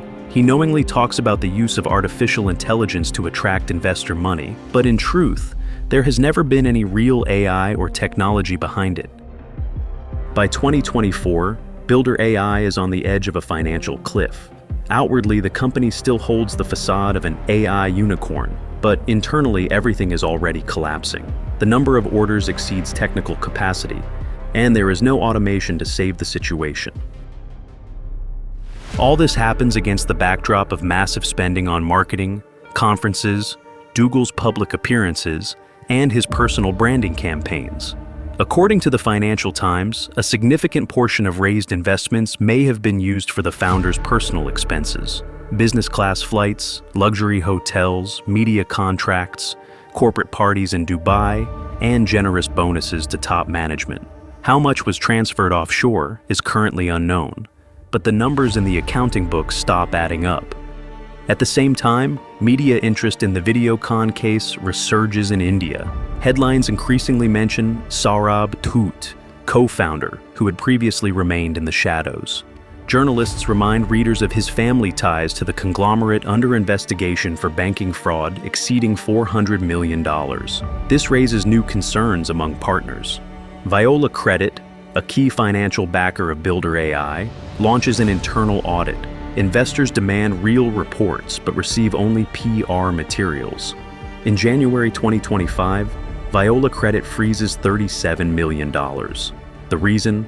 Suspicion of financial instability and possible fraud. By that point, only $5 million remain in the company's accounts. For a project that promised to revolutionize the industry, this is the final blow. Orders go unfulfilled. Some clients never receive even the first versions of their products, and contractors threaten lawsuits. In February, Sachin Duggal resigns, officially to focus on strategy. But in reality, he is escaping pressure from investors and potential criminal charges. Behind the scenes, tense meetings with lawyers, late-night calls to Emirati bankers, and plans for escape. To save the company's reputation and create an illusion of renewal, he is replaced by Manpreet Rathia, a former Amazon executive, but it's too late. The company has neither money, nor trust, nor support. Even the most loyal employees resign and clients withdraw contracts. In April 2025, the situation becomes irreversible. Indian authorities issue an arrest warrant for Sachin Duggal. He is suspected of financial conspiracy with Saurabh Thoot and money laundering through offshore accounts in the Videocon case. Meanwhile, Saurabh becomes an official defendant in a case involving fictitious loans and collusion with banking institutions. The total damages exceed $400 million. Builder.ai publicly tries to distance itself, claiming that Saurabh had no formal role and that the case has nothing to do with the company, but the scandal is already in full swing. Press materials emerge confirming both co-founders' involvement in financial manipulations. Journalists from the Financial Times, Economic Times, and TechCrunch publish internal documents showing millions being transferred to third-party accounts. The last traces of Sachin Duggal and Saurabh Dhut lead to the United Arab Emirates. They vanish from the public eye. Their social media accounts are deleted or inactive. In May 2025, Builder.ai officially files for bankruptcy. All assets are frozen, and thousands of clients are left without apps or compensation. Builder.ai is not just a failed startup or an overhyped idea. It is a deliberately constructed illusion created by individuals already experienced in shadowy financial activities. They simply repackage an old scheme in a trendy new label. Natasha's voice, fake reviews, fictitious partners, and the AI facade. Everything was designed to attract investor funds and secretly extract capital. Thanks so much for watching. If you'd like to support the channel, consider joining through YouTube membership. And as always, like and subscribe for more. Thank you. May 22, Seoul, South Korea. A catastrophe unfolds on crypto exchanges. Terra Luna crashes from 1 HUN to just 1 cent in a matter of hours. People watch as their accounts, once worth thousands of dollars, turn into nothing. Panic spreads not only among small investors, major hedge funds lose billions, and crypto exchanges halt trading in a desperate attempt to contain the chaos. Meanwhile, Do Kwon, the founder of Terra, closes his laptop and disappears. How did one man create a financial pyramid disguised as a crypto revolution?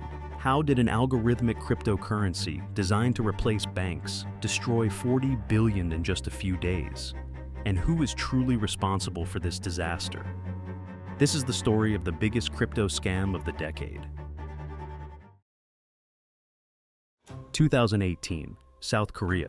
Do Kwon, a young entrepreneur, Stanford graduate, former engineer at Microsoft and Apple. At 27, he is ambitious, charismatic, arrogant, and convinced he can change the world of finance. He establishes Terraform Labs and presents his grand idea, creating a cryptocurrency ecosystem that will be a true alternative to traditional banking.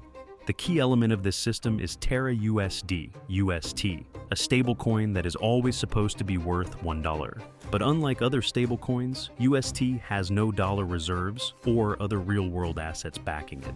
Instead, its stability is maintained by a second token, Luna. According to Do Kwon's vision, if the price of UST starts to drop, Terraform Labs' algorithm burns Luna tokens to reduce supply and push the price up. If UST rises above $1, the system mints more Luna. In theory, this was supposed to ensure stability. Investors are fascinated. The project seems revolutionary, and the concept of an automatic balance mechanism without the need for real reserves is bold. Funding starts flowing in rapidly. Billion-dollar investment firms like Galaxy Digital, Pantera Capital, and Three Arrows Capital pour money into Terraform Labs. But that's not enough. For the scheme to work, people need to invest even more money. Do Kwon launches Anchor Protocol, his own platform offering 20% annual returns on UST deposits. This is one of the most attractive deals in finance, attracting a massive wave of new investors. Do Kwon becomes a crypto superstar? But there's one problem, and it's only a matter of time before people realize it. 2021. Terra is one of the hottest topics in the crypto industry.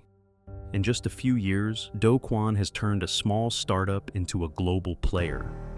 Terra's total capitalization reaches $18 billion. Luna, the token backing the system, soars to an all-time high of $110 per coin. Terra integrates into DeFi platforms, crypto exchanges, and international payment services. Do Kwon begins giving frequent interviews, speaking at major conferences, and appearing on the covers of top financial magazines. He is quoted on CNBC and Bloomberg, talking about a future where cryptocurrencies will completely replace banks, a world where Terra will be the primary currency for all financial transactions, Investors are thrilled. Major hedge funds pour hundreds of millions of dollars into Terraform Labs. Terra's success seems inevitable, and everyone who joins the movement feels like they are part of history. But the main factor driving this success is Anchor Protocol. This financial platform promises 20% annual returns. The idea is simple. People deposit money, and the system pays out a steady profit. But the problem is that these returns aren't generated by real profits. They depend entirely on the constant flow of new investments. If the influx of money stops, the system collapses.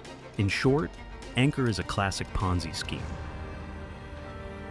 Experts begin to sound the alarm, but no one listens. Investors refuse to consider the possibility that something could go wrong. That could be terrible for the crypto world overall is if there's an algorithmic stablecoin that has no backing, that just has a sort of algorithmic mechanism. The thing that could happen is one of those could launch and be marketed very effectively and be significantly adopted. It could even happen in a market where people really, really need a stable currency and don't have one, and that's why it gets massively adopted. People who are not crypto speculators, people who just want to preserve their savings. If that protocol then blows up economically and falls apart, and the price of that goes down half or close to zero, regulatory backlash. Imagine if we were sitting here today talking about how great our stablecoins were, where it had already been the case that like $1 billion stablecoin had collapsed and lots of innocent people had lost their money. Terraform Labs expands rapidly. Luxury cars, designer suits, parties in Seoul's most expensive hotels. Do Kwon becomes the face of the crypto revolution. He behaves like a rock star, publicly mocking those who doubt Terra, calling them poor and losers. His followers, the lunatics, defend his every word. They attack critics on social media, convinced that Terra will never fail. Some experts continue to warn about the risks. They analyze Terra's mechanics and report serious flaws. If someone suddenly starts mass selling UST, the system may collapse. The structure is designed in such a way that any crisis of confidence will trigger a chain reaction. But Do Kwon ignores the warnings. He publicly mocks critics, claiming they don't understand how finance works. On Twitter, he writes that his system is immortal. He even bets $20 million against crypto trader Sensei Algod, claiming that Terra will never collapse. And for now, he seems to be right. Luna is still growing. Terra USD remains stable. People continue investing billions, but in April 2022, major investors start withdrawing their money. One of them is a large fund that withdraws around $450 million just before the crash. This is the first signal that the system is on the edge of collapse, but only a few people realize what's coming. May 10, 2022. The crypto market descends into chaos. Something is seriously wrong. UST, which is supposed to always be worth $1, suddenly drops to 98 cents. It doesn't seem critical, but for an algorithmic stablecoin, this is the first alarm bell. Investors start panicking. People try to withdraw their funds, but the more they sell UST, the faster it loses its peg to the dollar. Crypto chats and forums explode in panic. Everyone is looking for answers, trying to understand what's happening. Terraform Labs activates an emergency plan.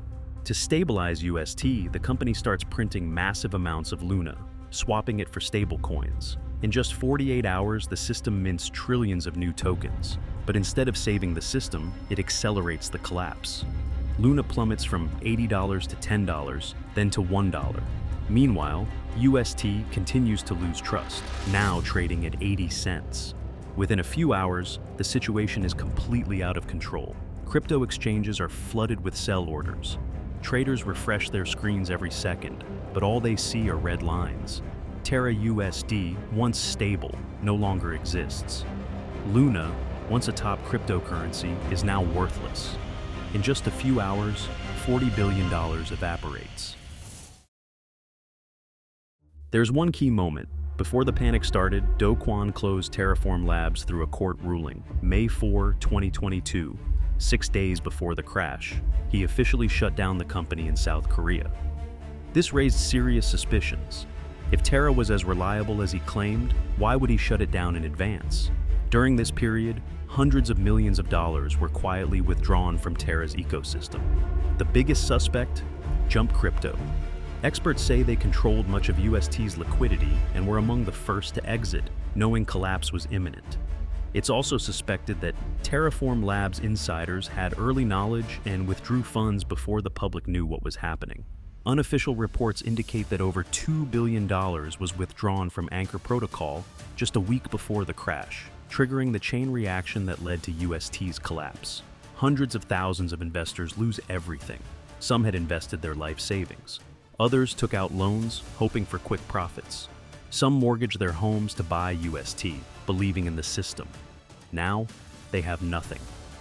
Large investment funds that had invested in Terra declared default. Three Arrows Capital, one of the largest companies in the crypto industry, collapses. Binance, the world's largest crypto exchange, halts all trading with the token. Others follow suit. For Luna holders, this means only one thing. They can no longer sell their assets. They are stuck. And while everyone watches Terra's downfall, the main question remains unanswered. Where is Do Kwon? He deletes all his social media accounts and leaves South Korea to avoid consequences. The US and South Korean governments launch an investigation. Terraform Labs is accused of fraud, deliberately misleading investors and violating securities laws. In South Korea, an arrest warrant is issued. Authorities attempt to locate Do Kwon, but he is nowhere to be found. 2023, Montenegro. Do Kwon, traveling with several associates, approaches passport control.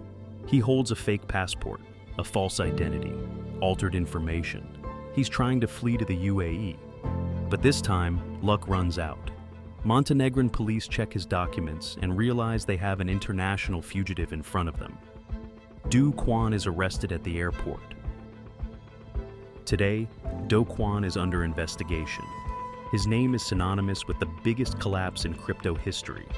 The US and South Korea are fighting for his extradition. Was this a scam? A failed financial model? Did Do Kwon truly believe in his project? Or did he always know the system was doomed? The answers remain unknown. I make videos myself, and it's quite a labor-consuming and expensive process. So, your best gratitude would be a like and a subscription. Thank you.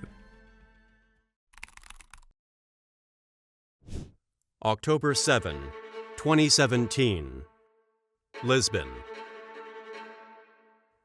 Thousands of people who have come to a massive conference are waiting for the so-called Cryptoqueen, Ruja Ignatova, to take the stage. But it's not just ordinary conference goers waiting for her. The FBI is also waiting in the audience to arrest her. But no one has come up on stage. Ruja's absence on stage was only the first shock. The main mystery was how she managed to deceive the whole world by creating a $15 billion crypto pyramid scheme.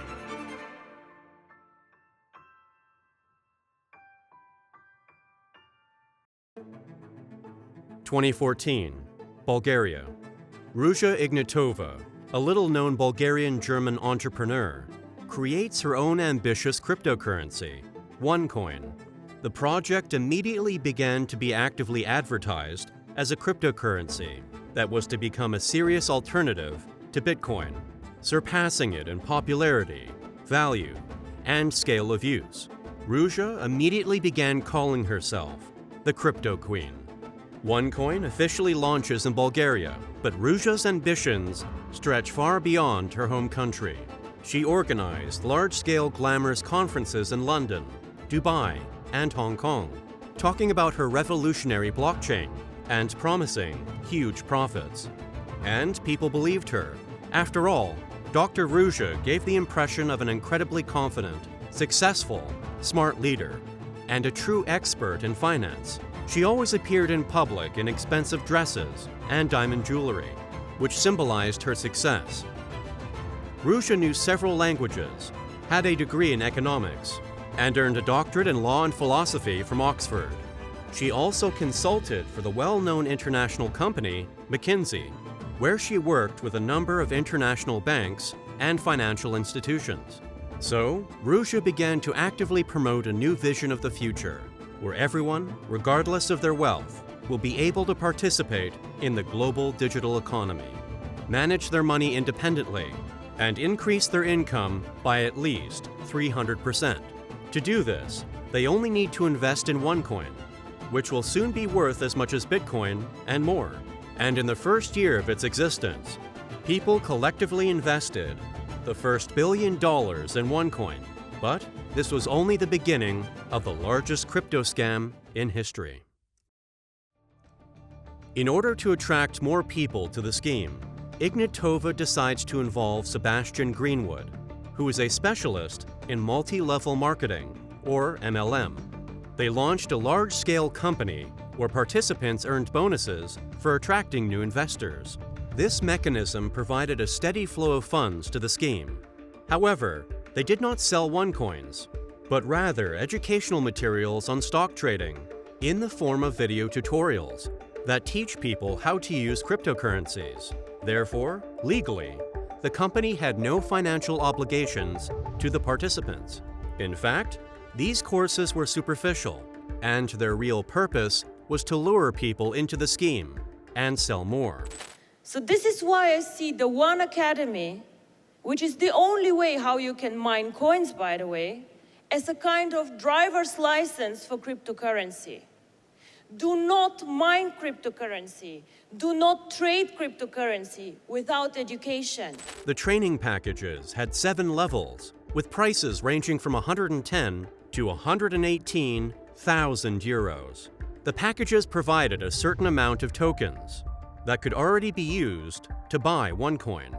The amount of tokens depended on the level of the trading package purchased. For example, one of the victims of the scheme, Jennifer McAdam, invested 10,000 euros in OneCoin and was able to attract her relatives and close friends to the project, who collectively invested a total of 250,000 euros. The new scheme worked perfectly. You've invested $10,000 in this, and you're going to lose it.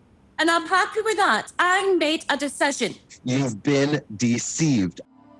To enhance her image, Ruja also started writing articles in influential magazines. She bought an advertisement in Forbes Bulgaria. But at all the conferences, Ignatova positioned it as if Forbes had interviewed her, which was not true. Ruja also focused on countries with low financial literacy, and it was a success. In India, farmers sold their land to buy educational packages. Millions of dollars came from China, from workers who believed in quick profits. In Africa and South America, OneCoin was actively promoted through various motivational speakers. It was easy to manipulate people, because most people did not understand all the complex principles of real cryptocurrency. But almost everyone heard how people became millionaires because they had once bought Bitcoin for a low price. Thus, in 3 years, Ruja was able to form a community of fans around OneCoin that reached several million people. And again, Ruja had no plans to stop. In July 2016, the Cryptoqueen hosted a large-scale OneCoin conference in London at the Wembley Arena, which can accommodate 12,500 people. The arena was almost completely filled. I've been called a lot of things. And probably the best thing that the press called me was OneCoin, who is supposed to be the Bitcoin killer. Well, I must say I like it. I want us to remember what this network is about. This network was created to become and to fuel the growth of OneCoin, which I strongly believe will be the #1 cryptocurrency worldwide.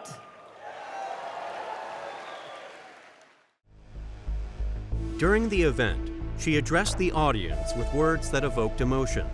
We are changing the world together. Or, don't give banks a chance to keep you dependent. She demonstrated her wealth as proof of the project's success, while promising that investors could also achieve such a life. The event gained so much publicity that competitors and crypto experts could no longer stand aside, and financial regulators around the world had too many questions for Ruja. Dozens of articles began to rapidly appear online, proving that OneCoin was a fraudulent scheme and had nothing to do with cryptocurrency. Norwegian blockchain expert Bjorn Belke publicly stated that OneCoin had no real blockchain on which the cryptocurrency is built. It is just a server where people send their money without the ability to withdraw it or sell coins. Experts massively emphasized that this was a classic pyramid scheme, and eventually, people started to listen. However, the Cryptoqueen was not going to back down. She publicly ridiculed and refuted all the critics' statements, saying that they were just hate and ways for envious competitors to get rid of her. As a result, there were millions of people who blindly continued to believe Ruja and invested all of their money in OneCoin. And when you have a digital product that you cannot touch, like an education package, of course people are more skeptical. So I respect everybody who has questions or who criticize or just wants to talk to us, but what I do not like is when people do not do their homework and do not check what is going on. Although the statements by critics and financial regulators had little effect on Ignatova's popularity, it eventually led to international investigations. Bulgaria, Germany, the United Kingdom, and the United States began to scrutinize Dr. Ruja's activities. Some countries gradually began to close OneCoin offices. In September 2017, the unexpected happened. Dr. Ignatova disappears. She does not show up at a scheduled event in Lisbon. She is last seen in Greece, from which she takes a private jet to an unknown destination. Konstantin Ignatov, Ruja's brother, who had previously been her bodyguard and secretary, takes over the management of OneCoin. The company continues to stay afloat and even gets new investors. People are promised that their own exchange will appear soon, where everyone will be able to sell their OneCoins for fabulous returns. And Ruja's disappearance was explained by the fact that she was now hiding from the envious haters who had threatened her life. People were assured that everything would soon get better and that Ruja would appear. Unfortunately, this was not true. A year later, international investigations revealed the extent of the fraud and arrested Ruja's brother in Los Angeles and her main business partner in Thailand. During interrogations, they pleaded guilty to the fraud and agreed to cooperate with the investigation. They admitted that it was a classic Ponzi scheme. Ignatova founded and ran one of the largest Ponzi schemes in history, peddling a fake cryptocurrency called OneCoin and raking in billions of dollars from her victims.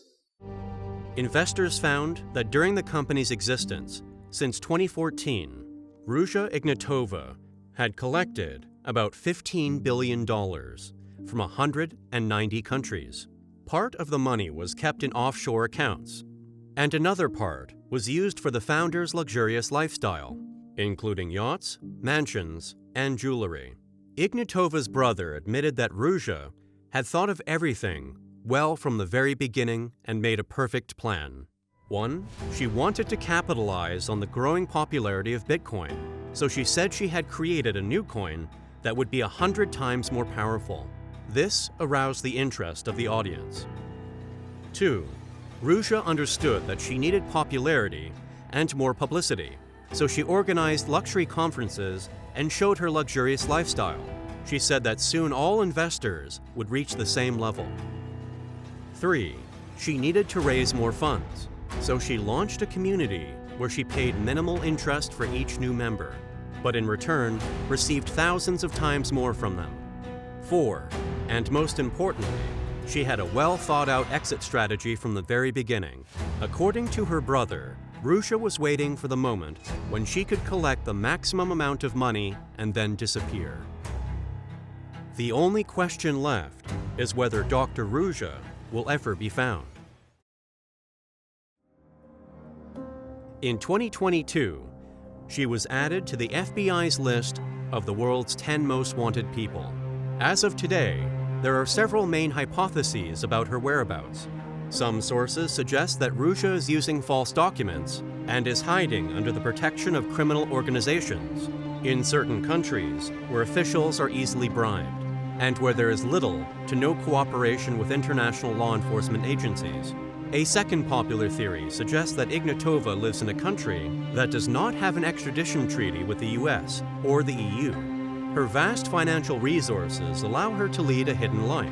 Examples of such countries include UAE or some island states. According to another theory, it is believed that the Cryptoqueen could radically change her appearance with the help of plastic surgery. This allows her to live as a completely different person. In addition, there is speculation that she may use her new identity to travel between several countries.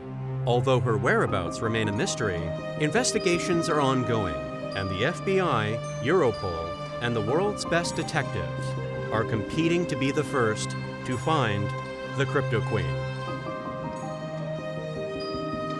You can watch more interesting videos about financial scams and other related topics on my channel. Thank you for watching.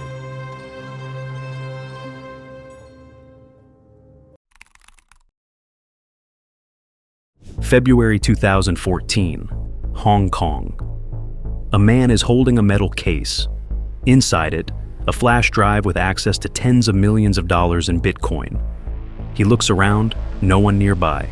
But at that moment, two armed officers in bulletproof vests emerge from the darkness. The hacker rushes toward the edge of the rooftop. Just then, a black helicopter rises from below. A rope drops right in front of him. Another man in a mask, waiting above, reaches out his hand. The hacker pulls himself up. The helicopter lifts off from the rooftop and disappears into the fog of the night city. This is the story of how, through negligence and chaos, the largest cryptocurrency theft in history was carried out, totaling 850,000 bitcoins. 2007, the internet has yet to discover the word crypto exchange. But that's when an American named Jed McCaleb launches a website with a strange name, Mt. At first, it's just a platform for trading Magic the Gathering cards, but in 2010, McCaleb decides to turn it into a Bitcoin exchange. Back when Bitcoin was worth less than $1, the platform was primitive, almost amateurish, but it worked, and it was already moving early volumes of money. Still, Jed didn't want to be seen responsible for other people's funds and put the site up for sale. The new owner was 26-year-old Marc Karpeles, a self-taught programmer from France, obsessed with code and control. He moved the servers to Tokyo, settled in Japan, and locked Mt. Gox entirely under his personal management. Within 2 years, the crypto market exploded. Bitcoin's price surged, and Mt. Gox found itself at the center of the frenzy. By 2013, it was processing over 70% of all global BTC transactions. The exchange was handling millions of dollars daily and appeared to be the financial institution of the future. Users treated Mt. Gox like a bank. Its logo became a symbol of trust in an era before Binance or Coinbase existed. But behind the facade, it was all held together with duct tape. The website hadn't been updated in years. The codebase was outdated and written without testing. Client balances were tracked manually, in an Excel file edited personally by Karpeles. There was no real accounting. Security was a fiction. Wallets were stored on the same servers as user data. The system had no logs, no audits, no transaction monitoring, no backups. Every transaction passed through Karpeles's hands. If he was asleep, the exchange froze. If he went on vacation, the platform could be down for days. He was the CEO, the lead admin, and customer support, all in one. And it was precisely during this period when Mt. Gox was growing explosively and the world was celebrating Bitcoin's new highs that a catastrophe had already begun behind the scenes. But due to the total lack of oversight, no one noticed. Almost immediately after Marc Karpeles acquired the exchange in late 2011, hackers gained access to Mt. Gox's hot wallet, the very one used to process all daily customer transactions. Instead of draining it all at once, the attackers moved slowly and methodically. Bitcoins began disappearing in small batches, 10 to 50 BTC per transaction, routed through a distributed network of addresses. Between 2011 and 2014, more than 300,000 outbound transactions were carried out, leading to the loss of at least 850,000 BTC. For a long time, Mt. Gox didn't even realize that funds were disappearing. The reason was simple. No one cross-checked internal records with actual blockchain data. The exchange quite literally didn't know how much crypto it had left. All account data was stored in a private MySQL database that Karpeles could edit manually.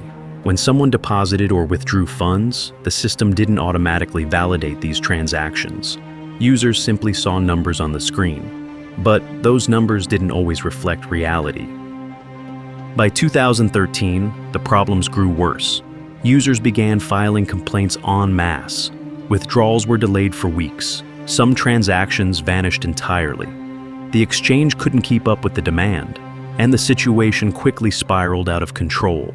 In February 2014, Mt. Gox halted all operations. Investigations revealed that by that point, roughly 850,000 BTC had been drained from the platform, 750,000 belonging to customers, and another 100,000 belonging to the company itself.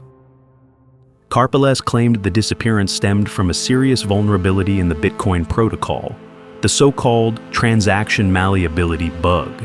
He argued that hackers could alter the transaction ID before it was confirmed, tricking the system into thinking the transaction hadn't occurred. But independent developers quickly debunked this theory. The bug was real, but it couldn't have caused losses of this magnitude. The real problem was that no one at Mt. Gox truly knew how much BTC they still had. A few weeks later, Karpeles found 200,000 BTC in an old cold wallet that hadn't been used in years, but 650,000 coins remained missing. In August 2015, Japanese police arrested Mark Karpeles in Tokyo. He was charged with manipulating customer balances, breach of trust, and embezzling around $3 million. But that was just the tip of the iceberg. The real question remained: where were the missing 850,000 bitcoins? Karpeles was held in pre-trial detention for nearly a year. No sentence, just interrogations and pressure, trying to determine if he had a role in the theft. But no answers came. He didn't know where the money went. At this stage, Kraken, another crypto exchange, was brought in by the Japanese government as an external auditor. A blockchain analyst from Kraken began tracing Mt. Gox transactions and uncovered a suspicious trail. Part of the funds had been transferred to BTCE, a shady offshore crypto platform. It had no public interface, no regulatory oversight, and operated entirely in the shadows. American investigators from the IRS and Secret Service joined the case. They identified the administrator of BTCE, a Russian national named Alexander Vinnik. According to the investigation, he had been running the platform since 2011 and was responsible for laundering BTC stolen from Mt. Gox. The numbers were staggering. By 2014, at least 300,000 of the stolen bitcoins had passed through BTCE.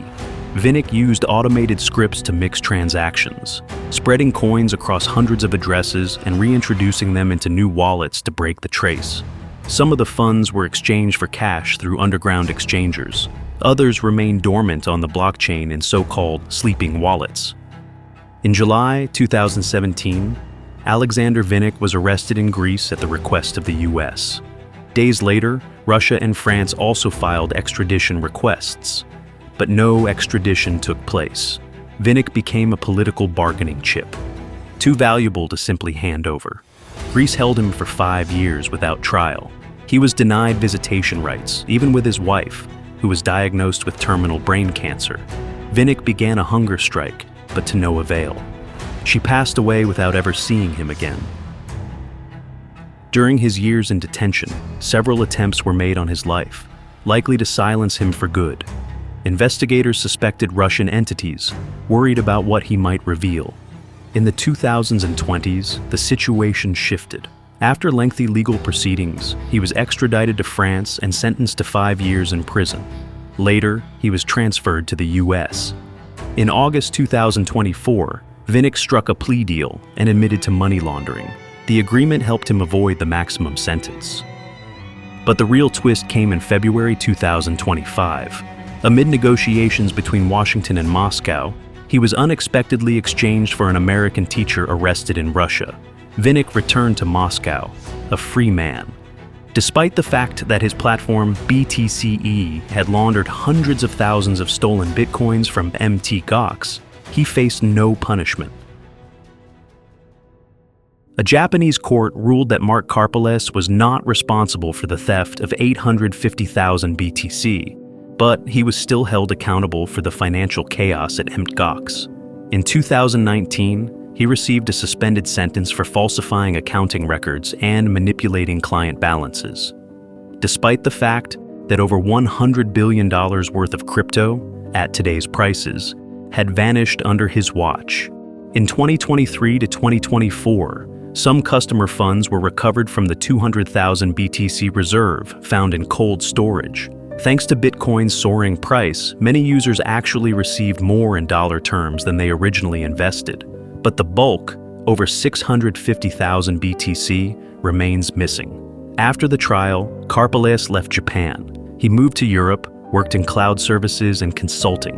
In 2023, he became CTO of a Polish startup based in Warsaw.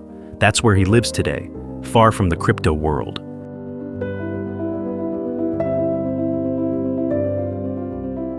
Thanks so much for watching. If you'd like to support the channel, consider joining through YouTube membership. And as always, like and subscribe for more. Thank you.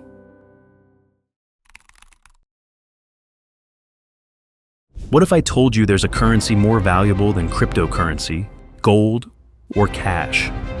A currency older than any blockchain without a fixed price, yet worth more than a bank. A tool for influence, negotiation, and laundering millions. That currency is art. The story we're diving into today is not just a bold heist. It's the most expensive art theft in history, wrapped in three major mysteries. Who really stole the pieces? How can paintings help launder hundreds of millions? And most importantly, where are these billion-dollar masterpieces now? Boston, 1990, the night after St. Patrick's Day. The city still echoes with music as an old police car pulls up to the side entrance of the Isabella Stewart Gardner Museum. Two uniformed men confidently ring the bell. Security guard Rick Abath watches them on the monitor for a few seconds, then presses the button, a decision that will change his life forever. The cops walk in, and within a minute, both guards are in the basement, tied up and handcuffed to pipes. One of the fake officers says cinematically, "This is a robbery," before vanishing into the museum's dark halls. No alarm, no gunshots.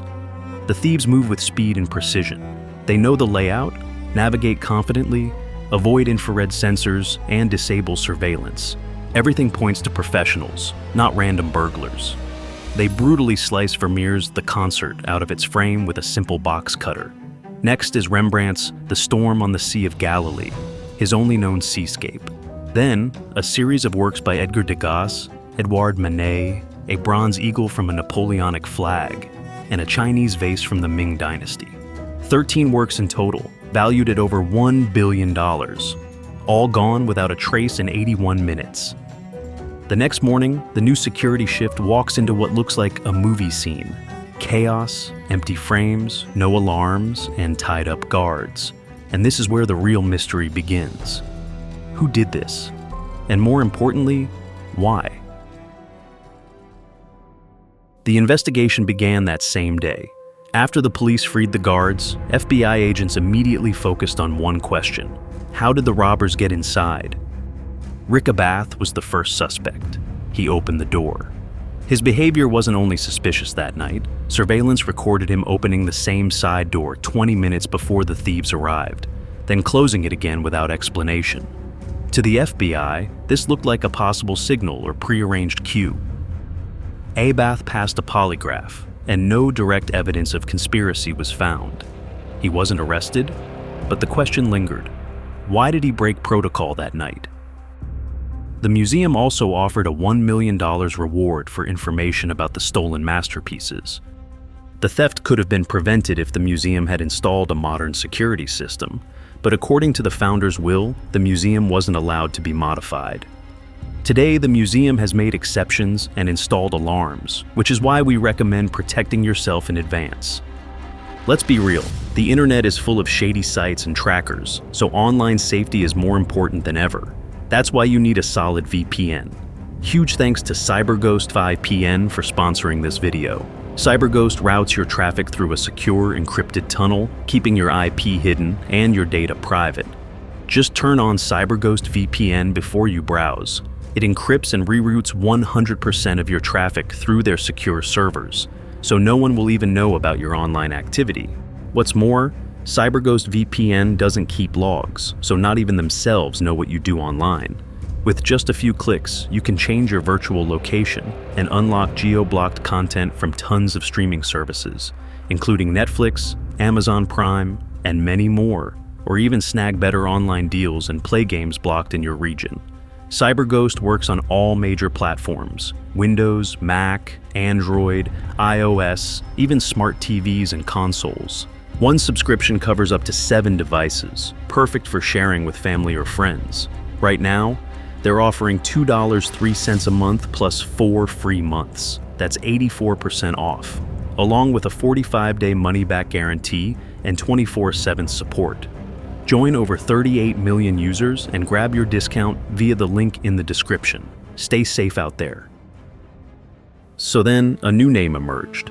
One of America's most notorious art thieves, Miles Connor, a legendary figure in the world of art theft. Brilliant and well-versed in antiques, Connor drew the FBI's attention, but he had an airtight alibi.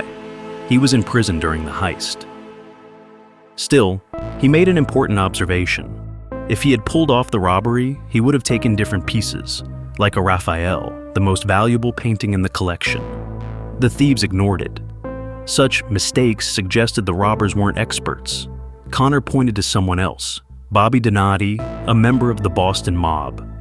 According to Connor, Donati had the boldness to plan such an operation, and the paintings weren't stolen to sell, they were leverage. One witness confirmed this. Donati wanted to use the art to negotiate the release of his friend Vincent Ferrara, who was serving a life sentence. But in 1991, Donati vanished. 2 years later, his body was found in a forest, beaten and shot in the head. Classic mob execution. The case stalled for a decade. But in the 2000s and 2010s, tips surfaced. Stolen artworks were being offered in exchange for reduced sentences. Deals never materialized. Informants either disappeared or died.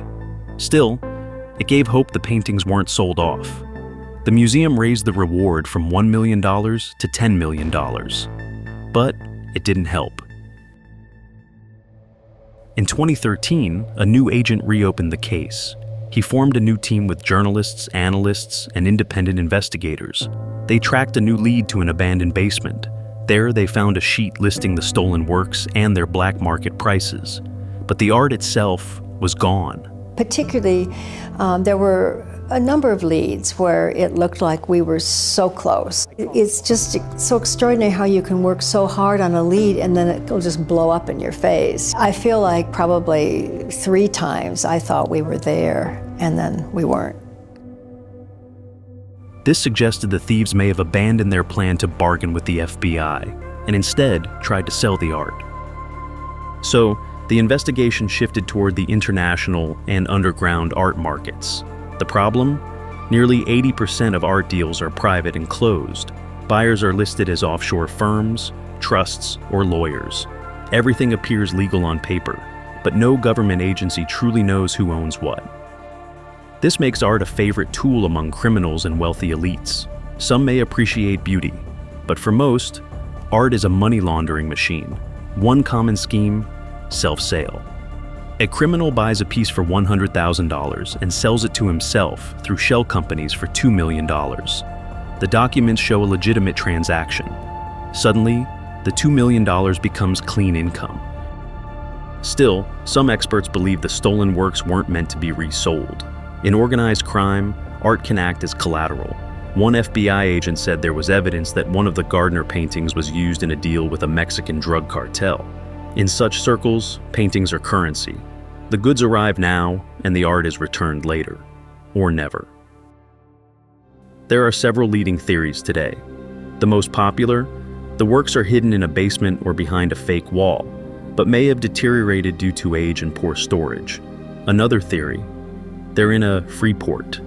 a customs-free zone in Switzerland or Singapore, where artworks can be stored for decades without oversight.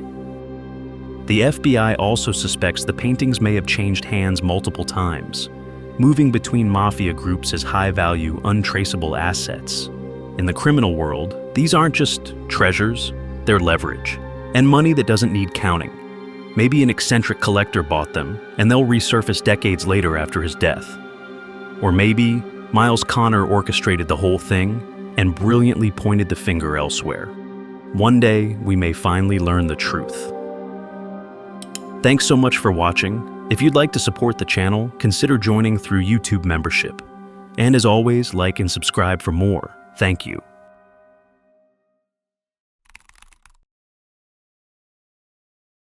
October 2022. Vietnam.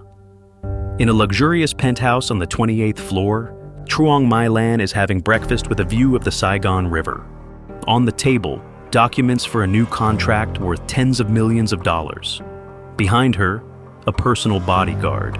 Just another ordinary morning in the life of the most powerful woman in the country. Lan is one of the richest women in Vietnam. She controls over 1,000 real estate properties, dozens of development companies, and shopping malls across the country. And most importantly, a controlling stake in one of the nation's largest banks. She believes she's untouchable, but downstairs, police officers are already stepping into the elevator and pressing the 28 button. In just a few minutes, they'll knock on her door, and everything will change. By evening, her name will be in headlines around the world, and she'll be behind bars for a massive $44 billion banking fraud, and for crimes that, in Vietnam, are still punishable by death. Truong My Lan wasn't born into power, she built it. In the 1990s, she started with a small cosmetics shop in Ho Chi Minh City. Within a few years, she owned real estate across the city center. One building turned into five into 50. And in less than a decade, she controlled more commercial real estate in Saigon than anyone else. Office towers, hotels, shopping malls, even entire districts were registered under dozens of shell companies. On paper, these assets belong to hundreds of legal entities, often registered to her employees, relatives, or offshore firms. But behind every contract, every deal, every decision, stood Lan. Her empire grew rapidly during the real estate boom of the 2000s. As the middle class expanded, so did demand for apartments, offices, and retail space. Lan had the supply, and she had the connections. But there was still one element missing: control over capital. In 2011, an opportunity arose. Under government pressure, 3 failing banks merged to avoid collapse. That's how Saigon Commercial Bank, or SCB, was born. By law, no investor could hold more than 5% of the bank's shares. But Lan used dozens of proxies to gain de facto control. She wasn't listed in documents, she wasn't CEO. But according to witnesses and investigators, Lan appointed bank executives, gave direct instructions to the board, and personally influenced loan approvals. From that moment, her empire became self-financing. SCB began issuing massive loans, sometimes hundreds of millions of dollars, to companies controlled by Lan. They had no income, but the loans were granted anyway. There was never any intention to repay them. The goal was to extract funds from the bank into structures owned by Lan. To keep the scheme going, she needed more deposits. SCB launched an aggressive campaign: high interest rates, promotions for new depositors, flashy advertising. Hundreds of thousands of everyday citizens, pensioners, teachers, small business owners, started putting their savings in the bank. They had no idea SCB was already rotting from the inside. Lan kept building. Between 2012 and 2020, she launched new mega projects: skyscrapers in Saigon, resorts on Phu Quoc Island, massive shopping complexes. She became a symbol of Vietnamese success. Her photos appeared on magazine covers. Politicians shook her hand. Her wealth was estimated in billions, and no regulator saw the danger because no one saw the full picture. Lan ran everything personally and believed she was untouchable. Until October 2022, when 3 police officers pressed the elevator button.